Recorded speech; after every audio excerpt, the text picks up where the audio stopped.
Good afternoon, everybody. Welcome to Women in Technology. Thank you so much for joining us. We've got a fantastic afternoon planned for you. Lots of speakers, amazing trailblazing speakers, some fantastic employers sharing insights with you as well.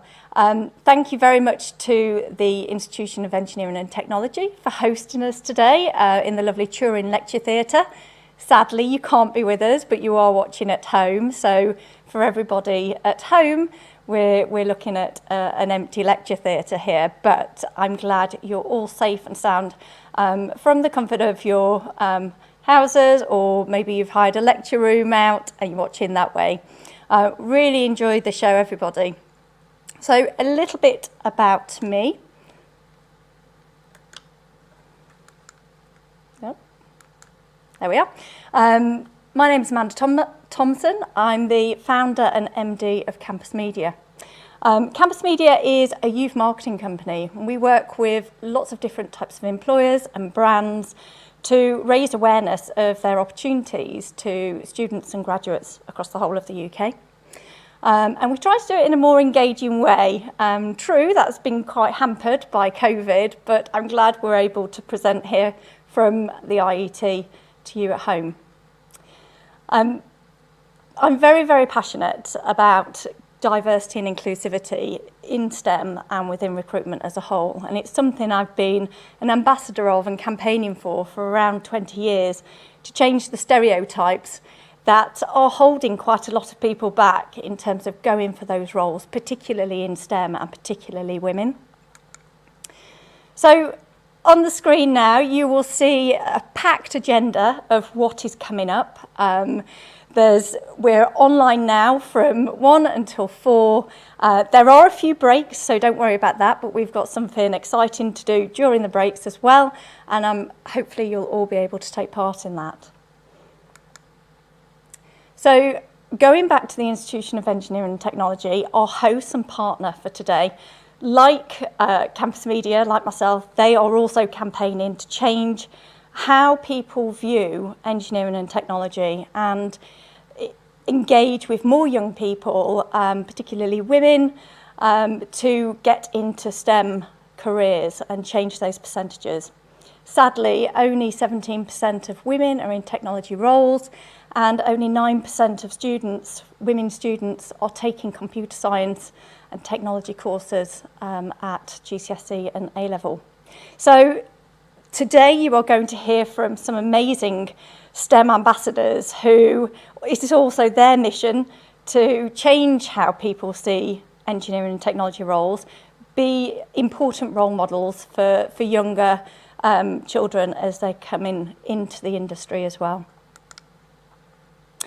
So just to talk a little bit about what we've got coming up, courtesy of GSK, we will be hosting a competition during each of the breaks today.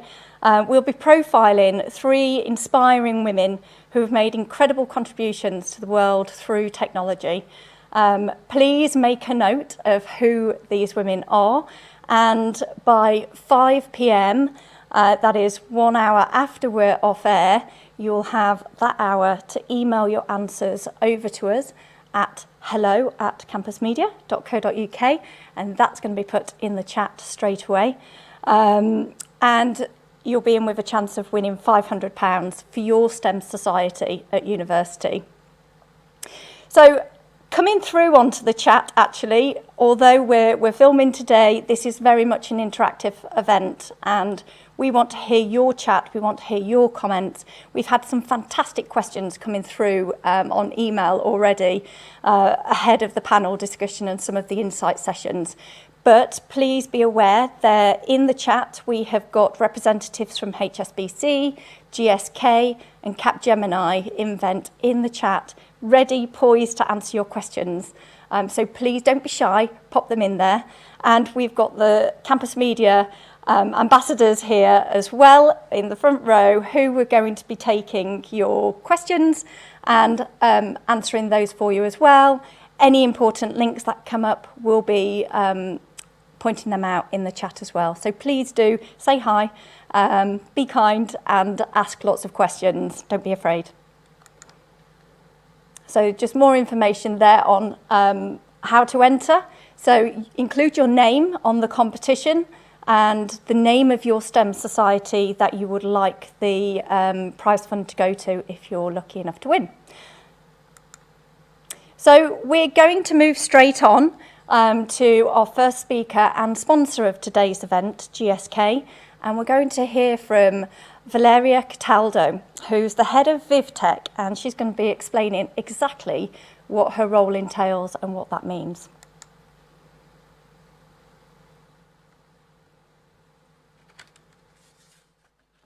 Good afternoon, everyone, and thank you for inviting me today. I'm very excited to talk to an audience of young women interested in technology, both because I think you're in the right country where there is great focus on gender equality and innovation through technology right now, and because I think GSK is leading on both regards. Firstly, let me tell you a little bit about myself and how I got here. I'm originally from Italy, where I graduated with honors on a business administration and management master degree.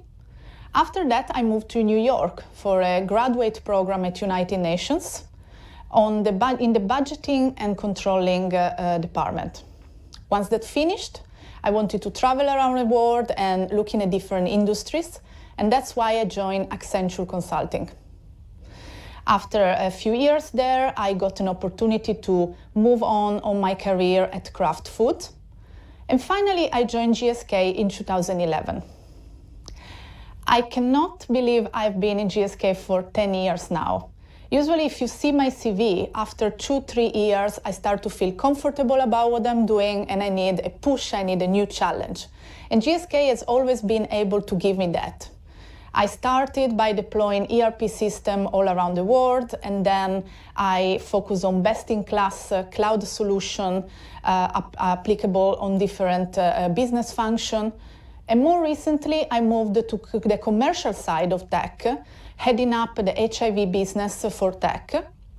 And I focus very much on the digital marketing solutions, personalized customer experience, and virtual engagement platforms. As you can imagine, COVID accelerated immensely the big part and the role that tech can play in the competitive advantage of a company, in driving performance and increasing top growth. And it's been exciting in the last few years to really be on the driving seat in tech to support the business in achieving that. One thing I want to share with you today is that along these incredible 10 years at GSK, I've also been blessed with 2 pregnancies. I have a 5-year-old daughter and a 3-year-old boy. And unexpectedly so maybe, these 2 pregnancies represented key milestones in my career progression. During my first pregnancy, when my baby was 3 months old, there was a redesign of the team and a new role was created, which I was a really good fit for. So I was invited to the interview process. I did that, and I remember I was very transparent during the interview, saying I was very interested in the role, but I was not able to come back to work until my baby was at least 6 months old, because I thought that was right for my baby. And I remember driving back and thinking, I did a really good interview, my experience is perfect fit for the role, but there are good candidates ready tomorrow to start. So I was a bit pessimistic about this possibility. And I was wrong. GSK has decided that I was the right candidate, and they decided to wait for me. And I think that was great, because I came back when I was ready and when my baby was ready to go to nursery, and I had great ideas and I made huge impact right away. On the second pregnancy, I did my maternity leave, and when I came back, I was feeling ready to move to something new. I remember asking a senior leader that I was very much looking up to be my mentor, and that happened. I was very supported on that, and that then led me to learn a different part of the tech organization and to move to the commercial side, which is my actual role. And I got promoted after 6 months of coming back from maternity. And the reason why I wanted to share this true experience with you is because I really want to tell you, please don't think you need to press press hold button if you want to have babies. You can do both. You can continue your career progression and still have your maternity leave, breastfeed your baby, and do anything that is needed on that side as well. Something I want to share that I think is very special of GSK is the huge and real connection that we all employees have toward the patients and toward the purpose of GSK of really making every patient's life better. And we do that by looking at new treatment for new diseases and getting ahead of that, but also looking at new treatment for existing diseases which are already cured, but where we want to make a difference and an impact in the quality of life of our patients. For example, we find treatment with less side effects. Or another great example, which I have just experienced in the HIV business in the last year, we launched a new treatment, which is an injectable medication that the HIV patients only need to use once every other month. So only 6 times a year you need to do the injection, and then you can forget you have HIV, as opposed to many pills every day which remind you of HIV and which has the hurdle of having to remember to take the pills everywhere with you when you're going away, etc. So this is a great example of how we really think about the patient's quality of life. Other 2 things which I'm really proud of at GSK are the talent development and the inclusion and diversity. Now, you're gonna hear about this in every single company you can join nowadays, but I'm very proud on how we do this in GSK. In regards of talent development, we don't talk too much about the huge list of things that everyone needs to improve and everyone needs to fix and how to fix them to get to a kind of perfect model that we all need to achieve. We actually focus on the genius of each of us and how to capitalize and maximize that. And also, because we are all people with a strong value of integrity, we can trust our employees, and therefore we can empower them. We can set them free of experiment, of try, smart risk, and we support them along the way. I'm also very proud on how at GSK we tackle inclusion and diversity. For us, it's not good enough to just have the right number of women in leadership position or people of color in leadership position.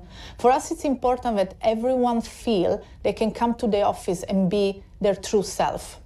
Here at GSK, we are quite ahead of the game, where people feel they can come to the office and show their diversity with freedom. We like people to feel very free and direct to express their diversity in any way that can be.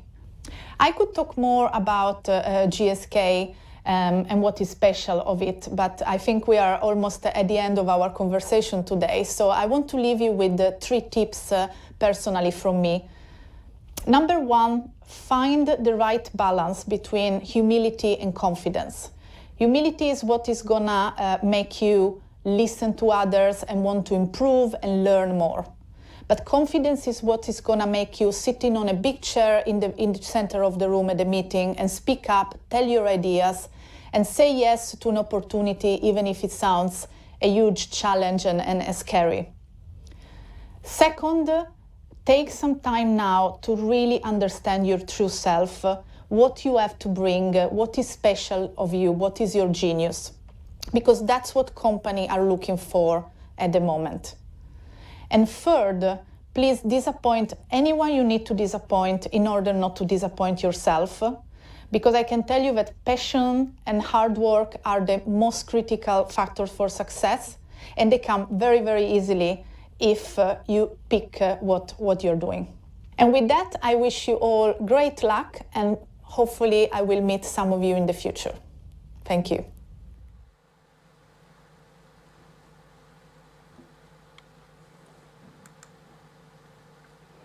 That was great words from Valeria. Thank you so much for that. Valeria's actually at a conference today, so I'm really glad that she was able to give us that advice. Find your true genius, it's so important, and be yourself.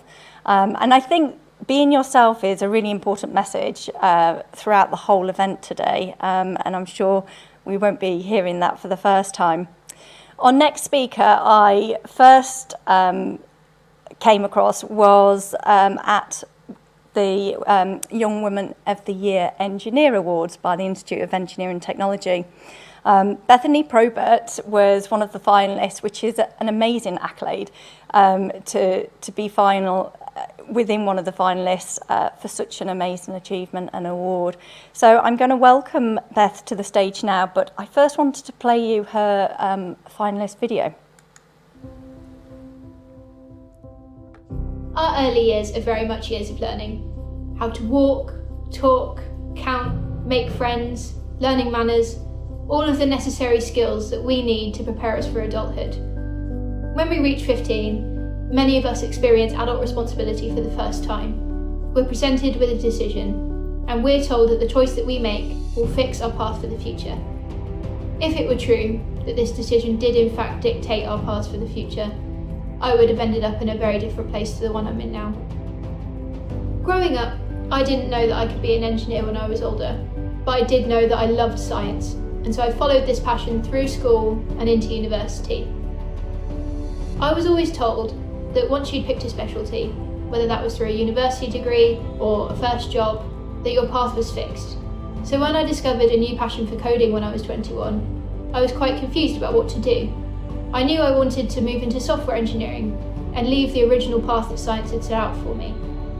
So I made the decision to retrain as an apprentice, which was scary but exciting, and I'm so glad that I did. Engineering is all about being creative and thinking outside the box. When you're working at the forefront of technology, creating something brand new, something that's never been built before, there aren't any set instructions for you to follow. You have to problem solve, build a possible solution, and see how well it performs.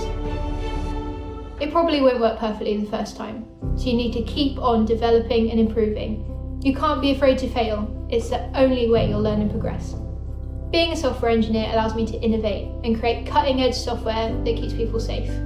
Whenever you travel on a plane or a train, you're more likely to notice the positive effects that my software has on your journey, like arriving at your destination safely, than the software itself. The impact that my work has on the wider world is why I love being an engineer. Confidence has a really big part to play in our decision making. Even for me, as a female engineering apprentice who's still in a very early stage of her career, it can be really easy for me to doubt my abilities. But even applying to the IET's Young Women Engineer of the Year Awards has helped me to gain confidence in my abilities and connect with other incredible female engineers. We are all so different, and we're living proof that no two engineers are the same, and there is no one correct route into engineering. There are so many doors available to you. Don't be afraid to open them.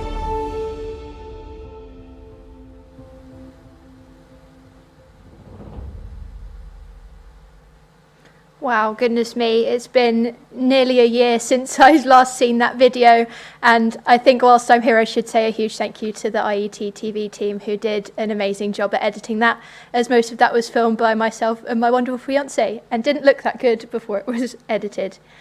So my name is Beth Probert, and I am a consultant engineer working at Capgemini Engineering, and I'm here today to talk to you about my journey into the world of tech. So I wanted to get started by talking a bit about my role and what we do at Capgemini Engineering.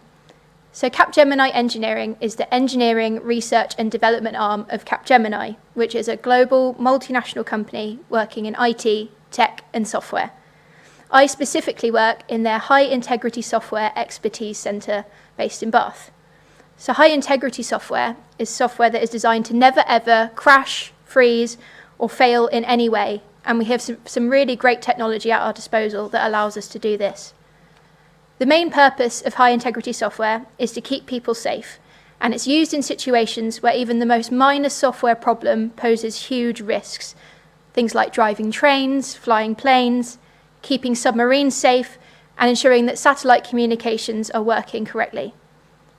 A large part of my job involves pushing these technologies to their absolute limit and seeing how they perform. This task is critical in my field because we need to be able to guarantee to our clients and to their customers that this software won't fail. Because my job is to keep millions of people across the world safe by developing software that you can trust to work no matter what. In my role, as well as spending a lot of time coding and developing the software, I spend a lot of time thinking about various scenarios that the software could be used in once it's unleashed into the world, and testing as many of those scenarios as I can. In order to do this properly, I have to get creative and think outside the box. I have to think of scenarios that other people won't have thought of before. What if someone pushes a certain set of buttons on the driver's controller on a train? Will the train be safe, or will it crash? But it's my job to find out the answer to that before it's too late. Pushing technology to its limit is quite a lot of fun. When I was younger, I always loved taking things apart to understand how they worked, not always putting them back together again. Or I loved annoying my mum and sister by pushing random buttons on the TV just to see what would happen. That curious and somewhat mischievous mindset has stayed with me, and it's helped me to be very good at my job and help spot any problems with the software before we deliver it. In my job, I'm also a consultant, as a consultant engineer, which means we help a large range of clients. This is really exciting for me because it provides me with the opportunity to work in a huge range of exciting industries. My first ever project in my career was on a rail project, which involved ensuring that the brakes would work in some very tricky terrain in other countries. And now, my current project is in the space sector, helping develop new features for a satellite constellation. I'm fortunate to have worked on code that has an impact both on the Earth and beyond out in space. Software is everywhere in our lives now, and used in pretty much every industry there is, and that's part of what makes working in tech so exciting. So I'm going to get into a bit about my personal journey into tech, but before I dive into this in detail, I wanted to give everyone who's watching some advice. If you take anything away from my talk, is that if you ever feel lost or stuck in life, remember where your passion comes from. For me, my passion has always been space. I've always been fascinated by what lies beyond our atmosphere and have a strong sense of curiosity and wonder whenever I look up at the stars. When I was a kid, I desperately wanted to be an astronaut, and I kind of still do today. I'm desperate to see space up close. This love of space is the foundation of every career choice and every educational choice that I've made so far in my life. And looking back, whilst things may not have always been straightforward, I'm very fortunate to say that I don't regret any decisions I've made, because I know that they've always been rooted in my biggest passion. So, the first key choice I made was actually at sixth form, starting on the left of the slide. I went to Farnborough Sixth Form College, and up until this point in my life in education, I hadn't really had the chance to choose to study subjects that I was excited about. I knew I wanted to study some sort of physics at university, but hadn't yet worked out how to marry that with my love and passion for space and astronomy. I'm quite scared of heights, so by my teenage years I'd worked out that being an astronaut probably wasn't for me realistically. So what else could I aim for? Well, at sixth form, I was given the chance to take my first ever astrophysics module, and I loved it. I finally found a subject that contained everything I liked: science, space, experiments, and quite importantly, staying firmly on the ground. I finished sixth form in 2015 with 3 A-levels in maths, further maths and physics with the astrophysics module, and good enough grades to get into my first choice university. I enrolled in the University of Bath in September 2015 in their first ever physics with astrophysics degree programme, which was very exciting for me. I had the opportunity to learn about cosmology, general relativity, and most importantly for my future career, computational astrophysics, which provided me with the skills I needed to get the job I wanted when I graduated as a software engineer. I joined Capgemini Engineering, or as it was Altran back then, in September 2019 on their graduate apprenticeship programme, where I studied for 18 months towards a development qualification with the British Computing Society alongside my full-time job. As well as getting to do all the exciting stuff I described in the previous slide, I also got to learn more formal elements of computer science and software engineering to ground my understanding. I completed this apprenticeship in June of 2021 with a grade of distinction, and stayed at Capgemini Engineering, moving from being a junior software engineer to the consultant engineer that I am today. Now, this slide may make my journey into tech look quite straightforward, but in truth, it was actually a bit more complicated than this. This is a more accurate description of what my journey into tech looked like. And I want to use this to highlight that there is no right way to get into the tech industry. Everyone I know working in the tech industry has taken a very different path to get here. Some have done apprenticeships, completed computer science degrees, taken part in coding boot camps, and various other routes. And they're all brilliant at what they do.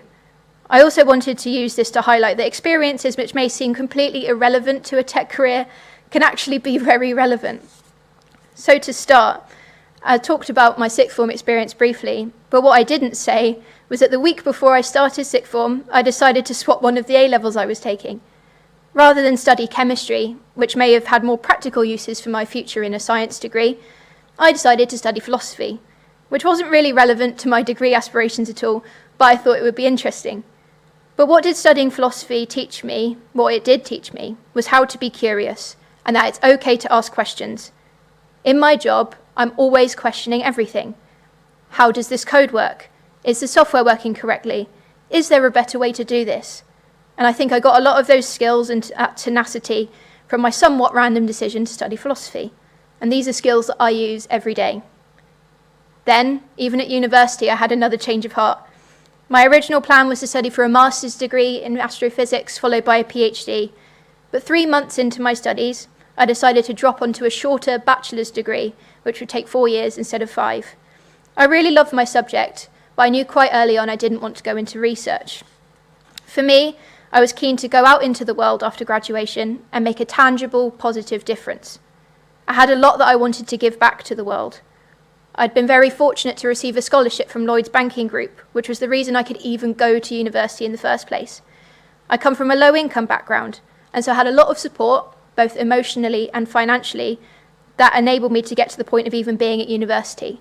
So I wanted to use my education to make a difference and give back to the people that had supported me and to other people like me who would need that support. I just wasn't sure how to do this. But that mindset has stayed with me today and is part of the reason I do what I do.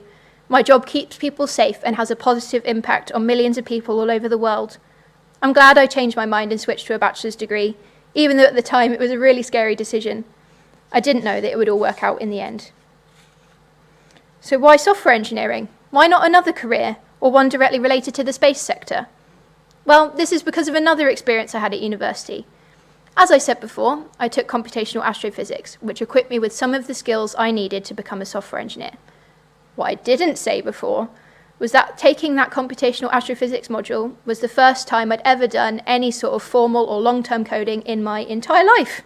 I was 21 and very new to programming, and this was the first time I could ever see the potential that programming had to make a difference in the world. By learning to code, I was able to do incredible things, simulating the surfaces of stars and the orbits of comets, and all it took was some hard work and some support from code-savvy friends. So I haven't always wanted to work in software. I only learned about it 3 years ago.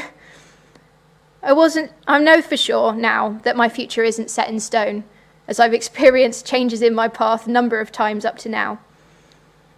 I've had plenty of experiences that I couldn't predict would change my future, and I'm really excited what happens next.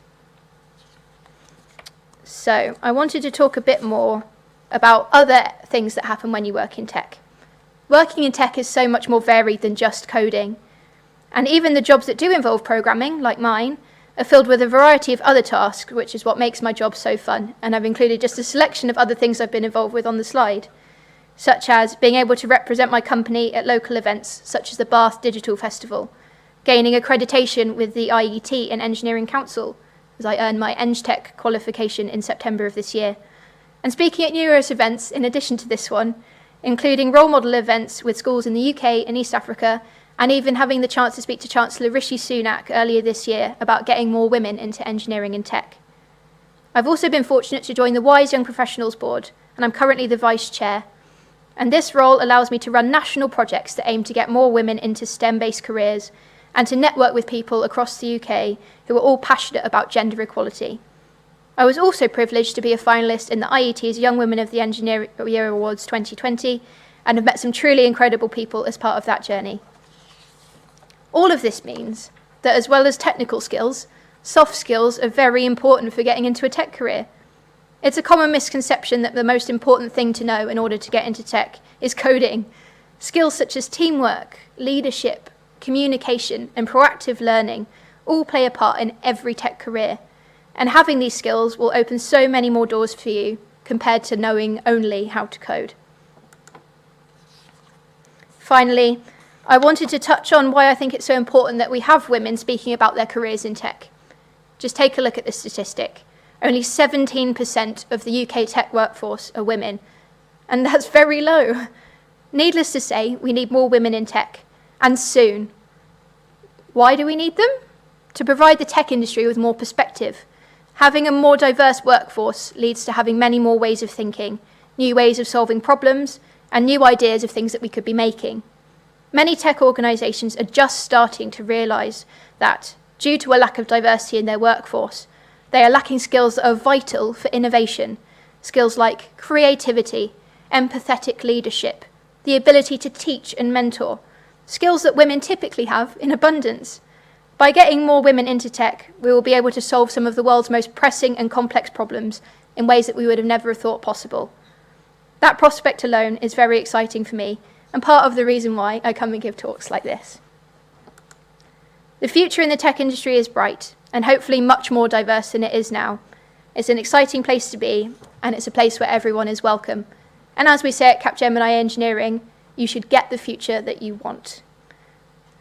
Is there time for any questions? We do have some questions in. That was amazing. Thank you. Indeed, it was amazing, and get the future you want is brilliant. And we have a question about your goals for the future coming. So I'd love to hear a lot more. Fantastic question. Well, at the moment, based on how my career has been, I'm trying not to plan too far ahead because I'm fully aware that my plans can change at the drop of a hat. But generally long term, I'm looking towards chartership in engineering with the IET. So now I have my EngTech, that's the first step on that ladder. I'd like to get that in a few years' time. I'm also looking at developing my career, specialising in test engineering. So this week, in fact, I'm on a course with the ISTQB to get a qualification in test engineering and software testing. And I'm hoping to focus in on my career and specialise more. Cool, thank you for your answer. Another question in by email is, what programming languages, tools and frameworks do you use in your day-to-day at Capgemini? Oh, great question as well. So as a test engineer, I primarily use Python 3 with a little bit of Python 2. That is my day-to-day language and by far my strongest one. As well, at the High Integrity Software Expertise Centre, our products are programmed in Ada and Spark. Ada being a commonly used programming language for critical software, and Spark being a static analysis tool that pairs with Ada and is what allows us to mathematically prove that our software is free from runtime errors and so won't crash when it's deployed. I've also used a couple of other languages in some research and development projects, such as Java and C and JavaScript. But yeah, primarily Python, Ada, and Spark. Excellent.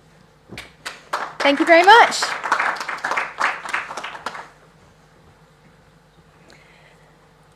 Thank you, Beth. That was amazing. I can't believe you've achieved so much in such a short amount of time as well. And there is still time for you to be an astronaut as well. Dream high. So I'd like to welcome our next Employer Insights session to the stage, our first Employer Insights session actually, to the stage, GSK. And whilst they're making their way down to the stage, I just also want to point out that there are a lot of hidden careers within technology, and actually, as Beth was talking, she talked a lot about engineering, and it is part of the bigger tech solution as well. So there's health tech, which is what we're going to be covering in this session as well. But technology drives the whole world that we're living in, as well as into space as well. It is absolutely huge. And there's so many different areas of tech as well.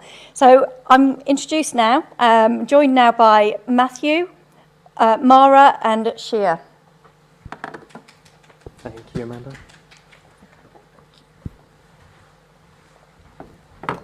Hi, everyone.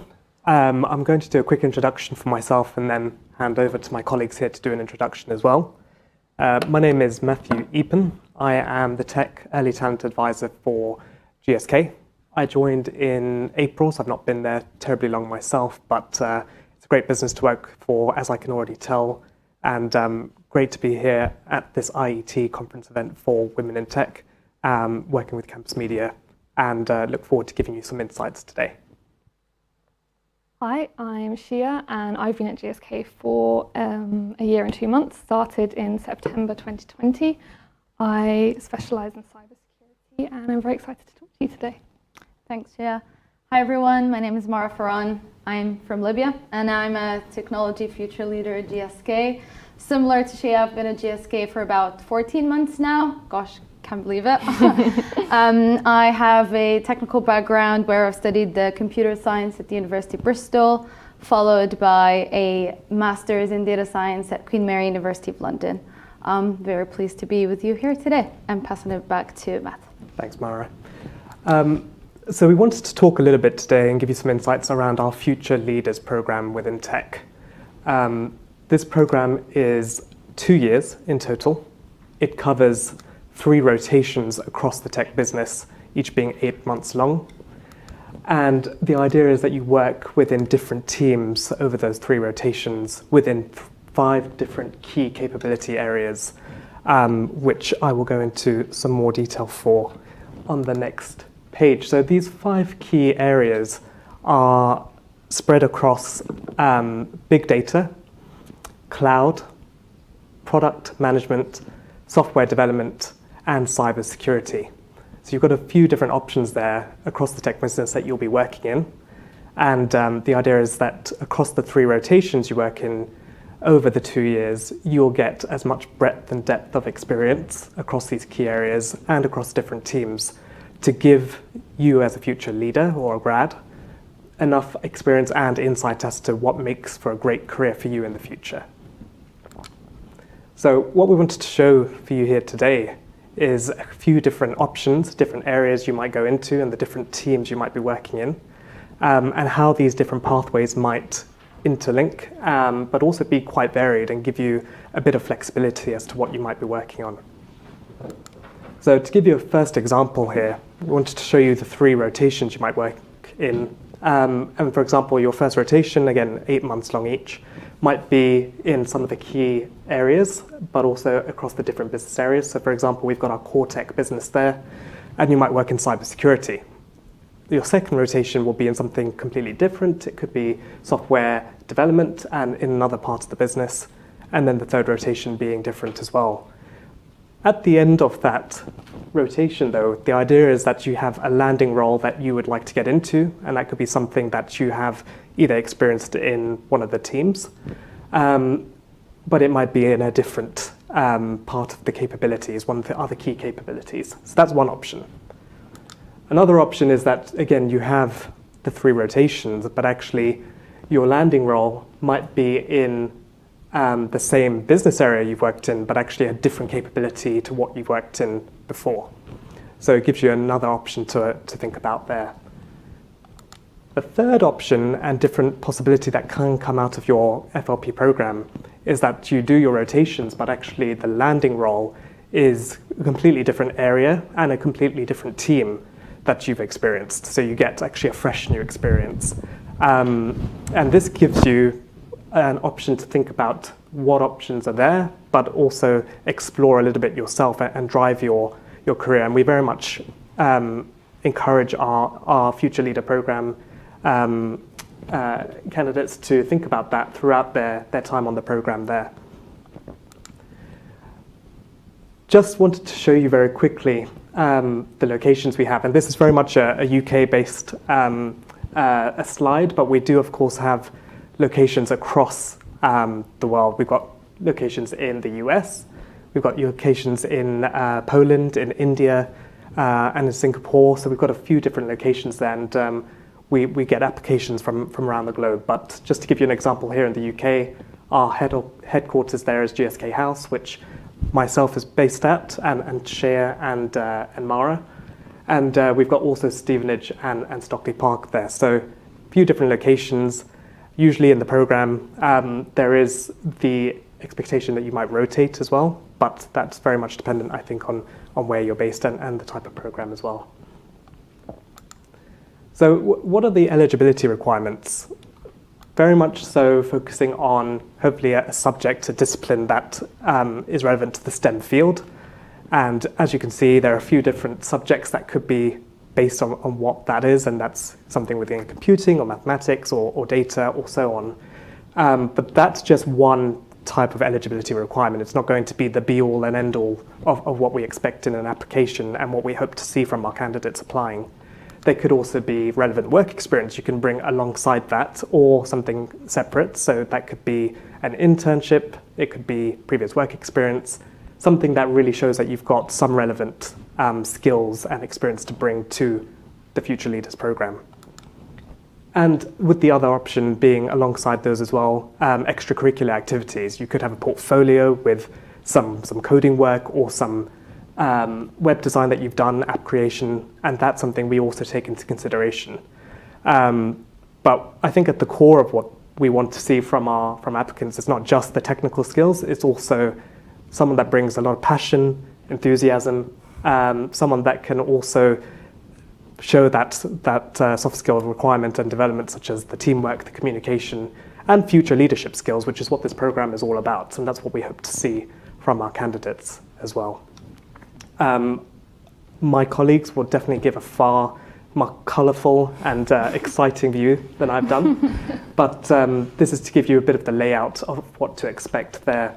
And just for reference, the application process for our current campaign for the Future Leaders program is still open. You've got some time to apply, get applications in by going onto our GSK careers site and submitting those as soon as possible, because we are looking to close that off in the next week and a half or so. But if you don't get time, or if it's not the right time for you to apply right now, then we also have our summer internship placement, which takes place around springtime next year when the applications open. So do get applications in if you'd like to do a summer internship with us. And that's usually for 12 weeks, working again in a particular part of the business, so you don't do any rotations in that summer placement. So have a think about that, and we'd love to see more applications in for that as well. Just going back there, I will let Shia and Mara go ahead with their insights. Thank you for that, Matt. We're going to briefly touch on our own rotations and some of the extracurricular opportunities we've been given at GSK and kind of the highlights that we've really enjoyed over the last year. So, as Matt said, we have 3 rotations on the graduate program, and what's incredible about those is that you get to create your own path. If you want to choose a rotation because you know nothing about it and you want to develop, that's okay. If you want to choose a rotation because you've got expertise there and you want that experience written on paper, that's okay. If you want to strategize and pick 3 different rotations, there's going to be the perfect experience for your dream landing role, that's okay. We have amazing support at GSK who will help you find the rotations that you need for your plan. So for me, going into GSK, I came from a master's in cybersecurity and I knew I wanted to work in cybersecurity. So that's where my first rotation was. Whilst I was doing that, I realized I didn't know what I wanted to do for my next rotation. So I hadn't planned it out immediately, and you don't have to. It was whilst I was doing my rotation that I realized I need the mixture of the tech capabilities and the business skills. So for my next rotation, I looked for a business one. In my first rotation in the tech security and risk department, I was really given responsibility from day one, changing the internal GSK tech standards so that we include cloud security. And whilst I was doing that, I was given autonomy to choose what I want to do. So I specialized in cryptography in my master's, and when I came across the cryptographic standard and had a vision for it, they let me run with it. It's just amazing to be given that responsibility from day one. I'm going to pass over to Mara for some of her experiences. Yeah, so you might notice it could be very similar to Shea in some aspects and very unique and different in others. So similar to Shea, my first rotation was closely aligned to my passion for digging up data and covering insights. So I did my first rotation in pharma supply chain tech, working as a data scientist, where again I took responsibility from day one, working on leveraging machine learning and artificial intelligence to drive forward our supply chain at GSK. And I took responsibility from day one, had major support from my team members, led a challenge from the beginning onto the end of it, and the work was actually submitted for a Gartner Innovation Award this year. So really felt rewarding kind of seeing my efforts as an FLP come to fruition and be recognized. Whilst in that rotation, I was really thinking about developing the L in FLP, which stands for leader, and really trying to build on my soft skills rather than my technical skills. So for my second rotation, I joined a completely different team called the Digital Innovation and Beyond, where my responsibilities in that team entail really doing a lot of reading and researching and trying to spot what are the new technologies that are emerging in the market, whether that was in tech or in pharma, and really try to infer signals from them around what could be major disruptions in the future in tech and pharma as well. My role also entails a lot of collaboration and talking with our strategic partners, whether that was in the startup space, in academia, or in the corporate space. So really, this role is more around being that force that empowers GSK to define the future of digital health.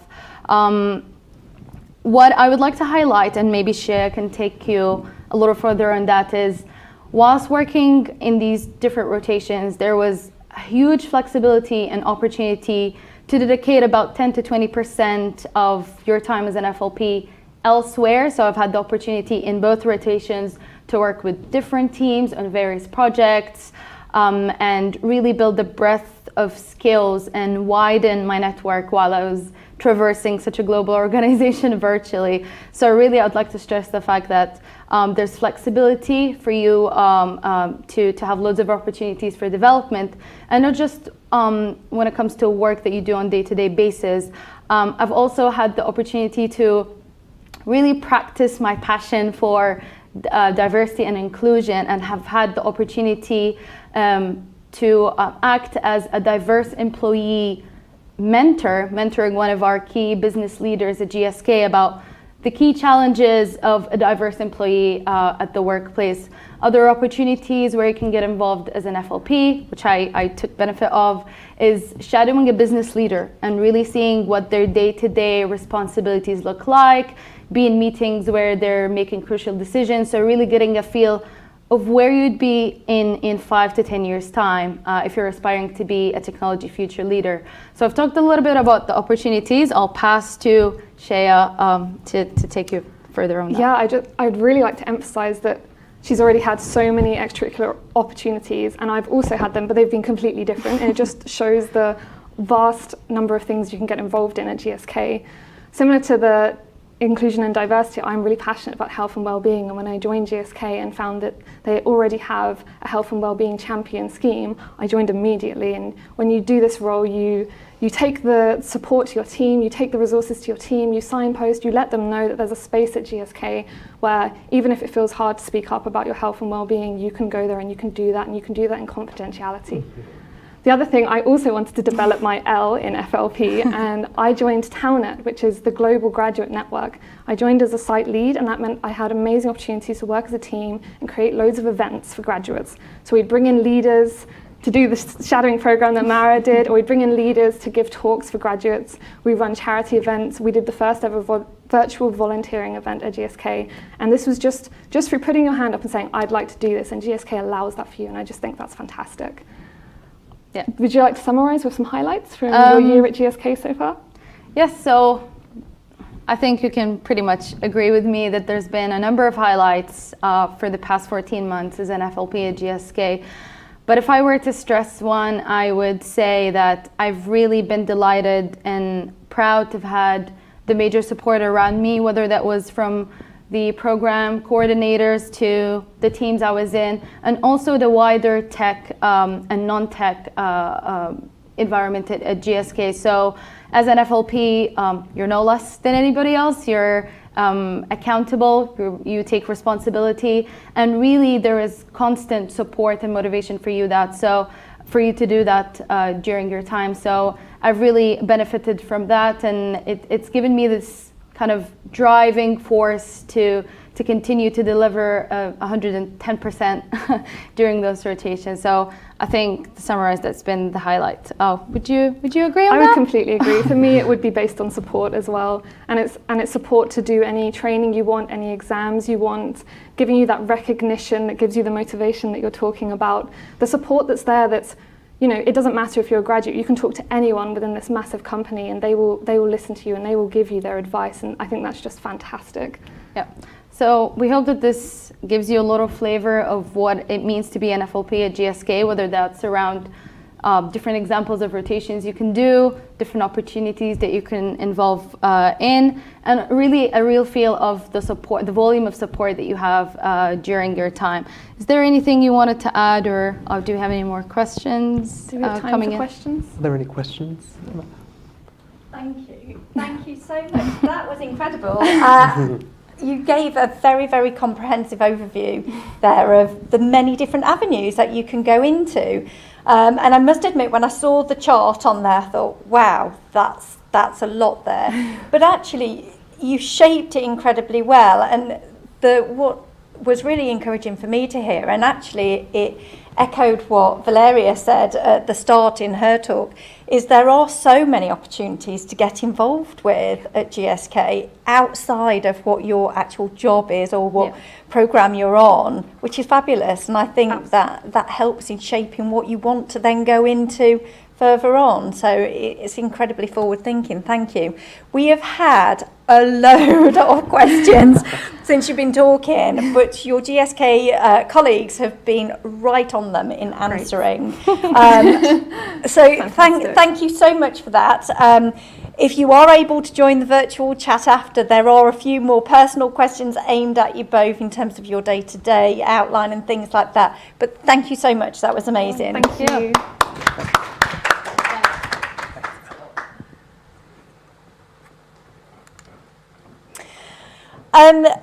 So thank you. That takes us on nicely now to our professional development session. And those of you that have attended our events in the past will be familiar with Laura Fox, who is the LinkedIn expert. And she's back with another insightful masterclass that is going to give you some fantastic advice and tips, all within a very short amount of time. So welcome, Laura. Thank you so much. So great to be here again. Thank you very much to the campus team for inviting me back again. Right, let me see if I can scroll through this. Okay, there we go, starting off. So yeah, just to say thanks very much for joining this session. I'm here to take you on another discovery of LinkedIn. You may have seen that there are some pre-recorded sessions from other events that Campus Media have done online, but when I was thinking about what we would cover in today's session, I am, as you may have seen if you've seen me speak before, so passionate about communicating the value of LinkedIn, which I still think, despite its $10 billion revenue and 800 million members, is still often underrated. I don't think people necessarily realise how much you can get out of the platform. So that's what I want to share with you today. And when I was thinking about what specifically, frequent questions that I often get beyond how to have a great profile, which you can find sessions pre-recorded online that I've done about before. People always ask me, how do I connect with people? How do I build trusted relationships? How many connections should I have? All of those types of things. What should I say when I'm sending somebody a message? So those are the things that I wanted to cover today. Please do drop any questions in the chat. I will go online afterwards and try and address some of those. So there's two main points that we're going to cover. Building trusted relationships, very important. And especially what I want to do is just shift your thinking a little bit of LinkedIn as a social media platform, where often it gets bunched together with the Facebooks and the Instagrams and all of those. whereas it might be one of those, really do think about it for the purpose of this session as a professional networking channel. You know, it is a professional networking platform, and then I think if you think about it in those terms, it does slightly shift the way that you might connect with somebody and stay in touch. So let's get started. One of the things that I often think about when I come and do these sorts of sessions, and I'm perhaps talking to people who aren't using LinkedIn every single day like I am, is think about LinkedIn as a work conference. So imagine, I know we're at a hybrid event today, but imagine that you're at the Excel Centre in London, you're at the IET here, and you're going to a work exhibition or an event where there's lots of people all talking about what you're interested in. That's what LinkedIn is. It's a 24/7 conference that's happening online all day, every day about the subjects that you're interested in. So if you think about it in those terms, think about how you would conduct yourself when attending a real life event, and then do exactly the same thing as you do online. So imagine, you know, we're all different. We're all different people. We're all different animals. Some of us like to lurk in the background, stand on the side. Maybe we go to a breakout session and we just sit and listen. That's cool. That's okay. Other people, perhaps more like me, got their hands up, asking questions. You're going up and you're asking people. You're shaking their hand. You're introducing yourself. Exactly the same thing online. Exactly the same thing on LinkedIn. So you would introduce yourself if you were going to meet somebody. You would do it in your voice, in your way, that's authentic to you. You'd go up, probably shake the hand or maybe an elbow these days, and you'd say who you are, where you're from, why are you saying hello to them, maybe what your kind of mutual areas of interest are. This is exactly the same as you would do on LinkedIn. So what I'd say is, you know, as a high level view, don't be afraid to approach people on LinkedIn if you don't know them. That's for starters. But be mindful that slow and steady wins the race. You know, the story of the tortoise and the hare. It's not about trying. You know, building relationships takes time, and to create meaningful relationships takes dialogue. It takes engagement. So don't be that person that connects with someone and goes right in there and makes an ask and starts asking questions. What I want to do in this session is show you some other ways that you can approach people. It's not about getting an instant return on LinkedIn. Sometimes it happens. You know, I did a session for a group of people who are unemployed through a charity that I'm involved with, and I did the session in the morning. By the afternoon, somebody that was in that session sent me a note saying, you wouldn't believe it, but I've done all the things that you suggested. I've updated my profile. I've put out some content, and I've just been contacted about a recruiter for a role that looks right up my street. That happens. But when you're actually thinking about building productive relationships, it's about building for the long term. So if you've been to a live event like this, great, and you've met somebody, send them a connection request, add a note. I'm going to talk about that in a minute. But it's not just about you thinking about what's the mutual value of us being connected now. It's about thinking that, could this person be helpful to me, and could I be helpful to them in the kind of medium to long term? So there is a lot of people talk to me about the difference between connecting and following. Those are two big differences that LinkedIn has on the platform today, which they never used to have a while ago. So if people have as a primary action on their profile to follow, then respect that. I have it on my profile because I'm in a content creation kind of mode. I'm using LinkedIn as a primary business tool. I want people to recognize me for my expertise. So I've chosen to have follow as my primary action. And if that's what they've got, then great. If it's actually somebody that you've met and you know them, you've met them at an event, you know them from work, from an internship or a placement that you've done, it's actually absolutely fine to press that connect button, add a note, and send it to them. So who should you connect with? Well, you should absolutely be connected to everybody that you know in the real world, whether they be teachers, fellow students, colleagues from your role, family potentially, absolutely. If there's members of your family who have interesting careers and interesting jobs, then you should be connected to them. Might be people from within your community. It could be people from your place of worship. I'm connected to mums and dads from my kids' schools who've got interesting careers, because you never know where there might be an opportunity that you can help them and they can help you. So what I would say is, before you jump in and make that connection request, then engage with somebody's content first. What we're trying to do is make a little dent in their awareness of who you are and what you're all about before you go in there necessarily and make that connection request, if you don't know them that well.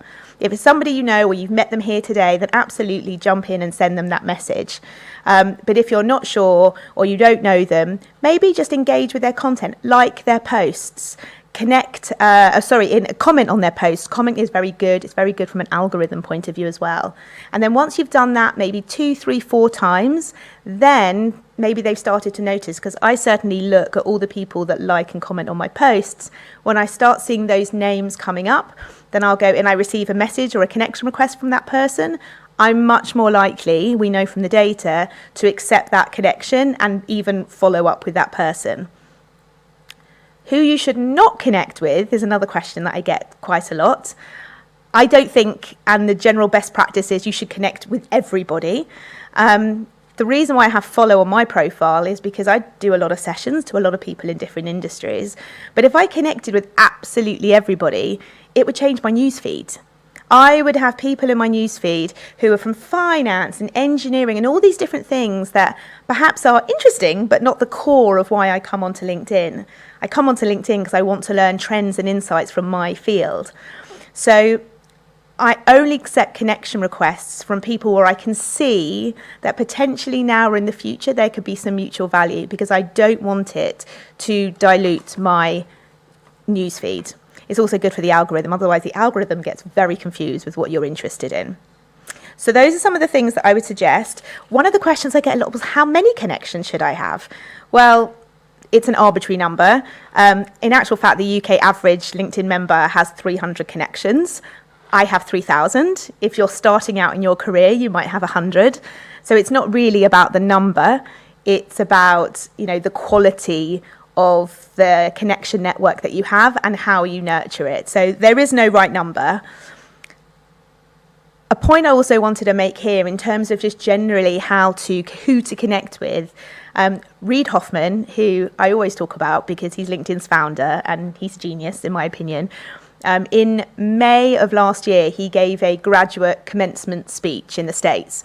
Well, he was supposed to, but he ended up publishing it because of COVID, because it was 2 months into lockdown. I didn't know really what a commencement speech was, by the way, but it's typically a speech that's given when students graduate. Steve Jobs did an amazing one in 2005, which I strongly recommend you watch as well. But what Reid talks about in his commencement speech is he used some of the typical language in graduation speeches where he encourages students to go out there into the world and be bold and passionate and lead with their intuition and listen to their inner voice about what their career is telling them to do. But actually, with COVID and with lockdown and with all of these things that we're dealing with in the world today, he also says you should be super strategic and you should be very intentional. So in my next session this afternoon, I'm going to talk about how you can use LinkedIn as a research tool. But one of the things that Reid talks about is prepare, gather information, speak to the cleverest people you know, go and use LinkedIn to actually make contact with these people, whoever they are, and listen to them, because that is really what the beauty of LinkedIn is. So LinkedIn has an incredible ability to reach out to people in lots of different ways. So it used to be, actually the messaging functionality wasn't too great, but it's so much better now. And if you're somebody like me that likes to leave voice notes, you can now leave audio notes to people, which actually I've had a really, really good response to that when I'm sending messages to people. You can leave use the search filter to find anybody. So the search box on LinkedIn is pretty much like Google. So you can put in a combination of different keywords and phrases. So actually, if you want to speak to somebody and make contact with somebody who is perhaps at HSBC and you don't know them, and perhaps you've been to this event and you want to reach out to somebody, the search bar on LinkedIn is a really, really helpful tool. You can search for people, jobs, companies. You can click on the suggestions that it makes, or you can use this extra layer of filter on the right. So if I wanted to search for people who were at HSBC or Capgemini, I can find those people and then actually send them a direct message. Now, quick note on messaging on LinkedIn: you can't message anyone or everyone. You can only message people that you're connected to unless you have a premium account. You can get around that in a couple of ways. One is by being in the same group as somebody. So there are some brilliant engineering groups that you might want to join, where people that you might want to contact are in those same groups. So that's another great way. The other thing is you can use the connection request to add a note. So you might follow someone, you might send them a message, but never send a connection request without the add note. But the add note, that little button where you get to write a bit of text with it, is really, really helpful. So what I would do is be really specific and clear and simple and brief. You don't have to do everything that's on the slide behind me in terms of the messaging, but just try and get to the point quite quickly of what it is that you're connecting with that person for. You know, if they don't know you, then you need to be clear what it is you'll ask, and also give them an out. So, you know, maybe that person doesn't want to hurt your feelings, maybe they don't want to reply. Don't take it personally if you don't get a response back. Don't forget, you want to engage with their content first. It might have been too soon to go in and speak to them, but it's not personal.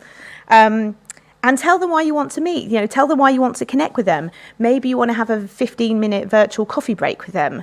I did that loads during COVID. It worked really, really well in order just to keep connecting and learning about different people. You could say that, I really want to follow a similar career path to you. Do you think you could spare 5 minutes, or I'd just like to be connected? You could say, you know, it's been a really tough year. You know, I want to see if there's opportunities at your company. People are much more open. But I think the most important thing of all the points on the slide behind me is make it personal. People really want to know if they can help you, if there's a mutual benefit. I'm going to talk about this in my session this afternoon. Are you from the same school? Did you go to the same university? If there's a way that you can personalise your contact to them, then they are possibly more likely, and we know from the data, that's what LinkedIn does. It surfaces information where there's mutual kind of interest. And so these are just a couple of, I don't expect you to read all of this. Here's just a couple of good examples. One I sent and one I received of good kind of outreach messages. So the one on the far side, I do talks at London Business School, and crazy story, but my husband, love him as I do, is friendly with the ex-dean of London Business School, but never told me that. So this person is living abroad, which is why I hadn't met him before, in a fabulous place, Costa Rica. And my husband was over visiting him while he was in London, and said that he met his stepdad. And I was like, oh, that's interesting. And told me who, and told me more. And I was like, hold on a minute. That was the dean of London Business School for like 12 years. That would be a really good person for me to know. And so I messaged him. And I just said, oh, you met my husband today. You know, I can't believe our paths haven't crossed, but I've been doing everything remotely. He sent me the loveliest message back, very, very quickly. And instantly we've got that rapport. And should I ever need him, I know now that what I've done is I've broken the ice. So I can go to him and I can, you know, if I needed to ask him anything again, if I wanted his help with something, I know that I'd be able to do that because I used that personal connection. It was random and I was able to make that contact. The other one I received, so I did a talk. It was that charity that I mentioned earlier where I do these talks with people who are unemployed and looking for work. And somebody that was in one of the sessions messaged me and said, hi, how are you? I was in a session that you did this morning and I'm going for a role. We have a mutual contact who works for that company. Would you mind spending a little bit of time with me, helping me prepare for my interview? Of course I was going to help him. I mean, he was personal. He related to somebody that we both knew. Of course I was going to help him. He was brief. He was friendly. So, a really good way of just making contact with somebody. So I just wanted to give you these two examples. We're almost at time, but just before I go, I mentioned the different formats. A lot of people don't realise these are here, so I just wanted to show you these because now people are messaging. There's lots of things that you can do on LinkedIn message that you couldn't do before. So the audio notes are brilliant. You can also record video on LinkedIn message now, which you never could do before. So I would use these type of things once you've actually made contact with somebody. Keep in fairly regular contact. We don't want to be overloading people with lots of information, but if you read an interesting article, if you want to, don't let the opportunity to keep those ties going go cold. So use some of these different formats to get your voice heard, or send a message, and then maybe if you read something interesting, share it, that type of thing. It's also really good for the algorithm because it means that when you share content, if you are now connected, it will appear on their newsfeed. So it's just a little tip. So I'm at time now. I'm going to hand back to Amanda, and I will see you a little bit later on for my next session this afternoon. Thank you, Laura. I want to echo the don't take it personally as well, because I blame COVID for a lot of things. But when you're reaching out to people on LinkedIn, don't expect them to respond straight away like they would on WhatsApp, for example. So if you don't hear back for a while, don't take it personally. People don't actually live in LinkedIn all the time. So we're going to have a quick break now. Laura will be back for a next skill session later on this afternoon, but she will be in the chat as well, answering any questions if you've got any questions for her for tips. When we head off into the break, here's what's coming up. We have got our Insights session with HSBC coming up straight after the break, and another session from Laura. But whilst we're in the break, I just want to also remind you about the competition that we're running, courtesy of GSK. There's the opportunity to win £500 for your university STEM society. All you have to do is make a note of the 3 amazing pioneering women that we're going to be profiling during quick breaks today and email them over to us. Email address is in the chat to hello@campusmedia.co.uk, and you need to do it before 5 p.m. today. So we'll see you back shortly.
Welcome back, everybody. I hope you managed to grab a quick drink, take a comfort break, and more importantly, write down that first person's name.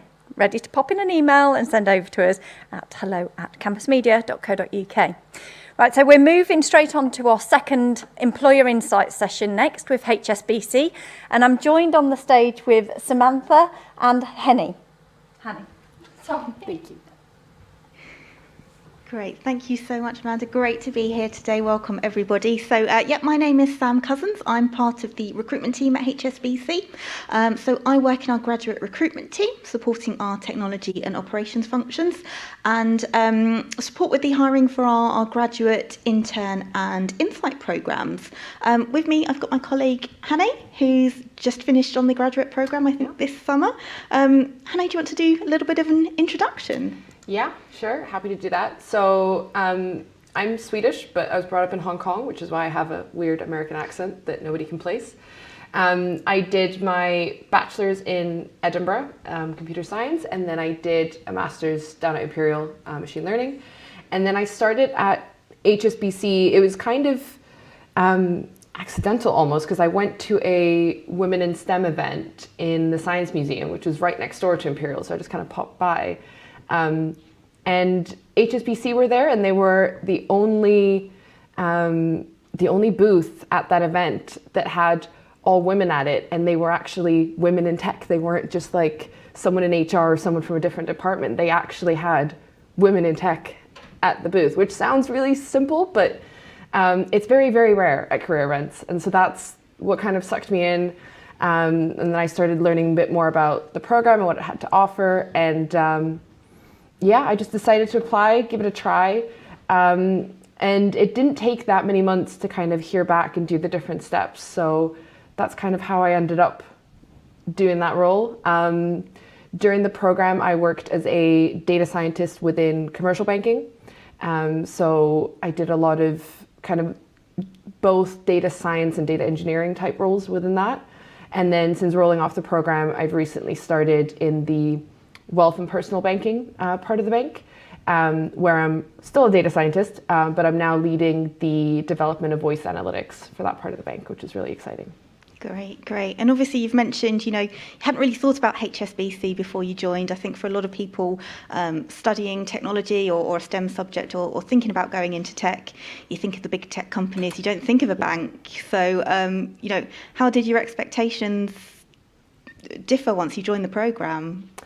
Yeah, no, definitely, because when you're at university, you consider the big five, and that's all you really think about. So I think because I had such a positive experience at that career event, it kind of encouraged me to look more into what the financial services companies had to offer, and specifically HSBC. And I think what's been really interesting to me is that I still know very little about a bank and how it works, but I'm able to work with data on a scale that I never thought imaginable, which isn't, I think, something you think about when you think about a bank. But considering we exist in more than 60 countries and we've been around for over 100 years or something, the amount of just pure data that we have is kind of a dream come true for a data scientist, because there's so much untapped data there that we have but haven't used. And so I think that was something I didn't think of until I was there. And then now I've realized that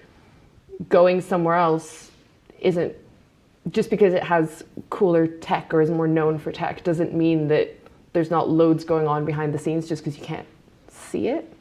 Yeah, absolutely.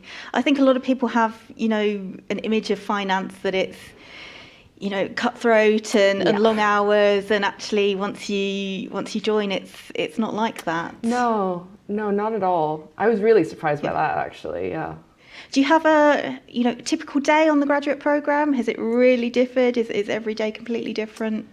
Yeah, I don't think I ever had 2 days that were the exact same. I think I definitely did my best to kind of get involved in everything that existed around my role as well. So because I got involved in so many other projects and so many other events and things, it meant that I never had to have any day be the same as the next. But also, even before the pandemic, the thing that surprised me the most, I think, was how flexible the actual work-life balance was. No one ever, I mean, my boss didn't even care or notice what hours I was in the office, which office I went to, whether I was working from home. And that really surprised me, but it gives you that boost of confidence because you're given that responsibility, and it's really exciting to see what you can do with it when you know that you can fully plan your day. Yeah, absolutely. And I think there's still a lot of flexibility, isn't there, even with people going back into the office. You know, some like being there every day, and some people want to spend some time at home. So a real mix in terms of what people are doing. Definitely. So if now we look a little bit at our application process, obviously you've gone through this yourself in the last couple of years, so hopefully you can give some insights and tips on this. This is our main application process for the majority of our programs. In terms of what we have available at the moment, within technology, we offer a graduate program, a summer internship, both of which are live on the website now and follow this recruitment process. We'll also be launching a spring insight program, which should be on the website soon. So in terms of the application process, it's quite hopefully simple and straightforward. You know, application form, which is really just looking at whether you've met the eligibility requirements for the role. And actually, for the technology program, a lot of people think, you know, I need to have a computer science degree, I need to know lots about coding, but actually that's not the case. We accept, you know, applications from all backgrounds. I think you've got a real mixture of people on your cohort, haven't you, who are kind of from a tech and a non-tech background. Definitely. Yeah. After that initial application form, you've then got the online immersive assessment and the job simulation, which are similar to psychometric testing. So you've got kind of the situational judgment tests, but it's really kind of focused on the bank, what you might be doing in the role, and how you would respond in that situation. So how did you find that part of the process? Do you have any tips for people going through that at the moment? Yeah, I mean, it's a while ago now. I remember being a bit nervous about it because whenever you get an email saying that you have anything to do for a job, you always get like, oh, I need to be on my A game and I need to do this well. But it was actually, it was very, easy is the wrong word, but it wasn't stressful, I think is how I would put it, because it wasn't like a test that you do at uni where you had to memorize certain things or know certain things. It was more them kind of figuring out who you were like as a person, what your values were, if you were able to do basic reading comprehension, and it was more in that area of things. So I'd say don't stress about it. Yeah, and there's lots of tips always online, isn't there? You know, videos from our current graduates that you can watch to get a real feel about what you might actually be doing if you were to go into the role. For the technology program as well, there is a short coding test that we do after that stage of the process. I think a lot of people feel a little bit daunted about this. You know, if you haven't done a lot of coding as part of your degree, it's aimed at people of all levels, isn't it? It's hopefully not as daunting as people think it might be. How did you find that? Yeah, so it's definitely not as difficult as I know that, because I know that some coding tests out there are known for being impossible. This isn't like that at all. I think this coding test is more making sure that you have a basic understanding of the language that you're choosing to complete the test in, because you do get the option. But also it's really about checking your problem solving skills, I felt. The actual coding aspect wasn't very difficult. It was more reading the instructions, figuring out how you were going to solve the problem you were given, and then if you had basic coding skills, then you can kind of put your solution together. But it was much more problem solving focused, I found. Yeah. And as we said, you know, we've got people from all degree backgrounds in our graduate program at the moment, people that have come from, you know, humanities subjects. So I think even just going online yourself and doing some practice tests, learning online can help you with that stage of the process. Definitely. There's loads of coding test websites that are free to use where you can actually try out challenges and things. I'd really recommend that. Great. And then the final stage of our process is the virtual experience day, which is our assessment centre, which will be staying virtual for this season. So for that, there's obviously the micro exercises that you will do, which is similar to the job simulation, and then interviews with kind of managers and people from within the business. So there will be a strengths-based interview and then a motivational interview as well. So I think the unique thing there is that we use strengths-based recruitment. So a lot of people might be used to a typical competency-based interview where you're talking about your previous skills, your previous experience, but actually, we're really focusing on your values, your passion, what you can bring to the role. How did you find the interview process during that final stage?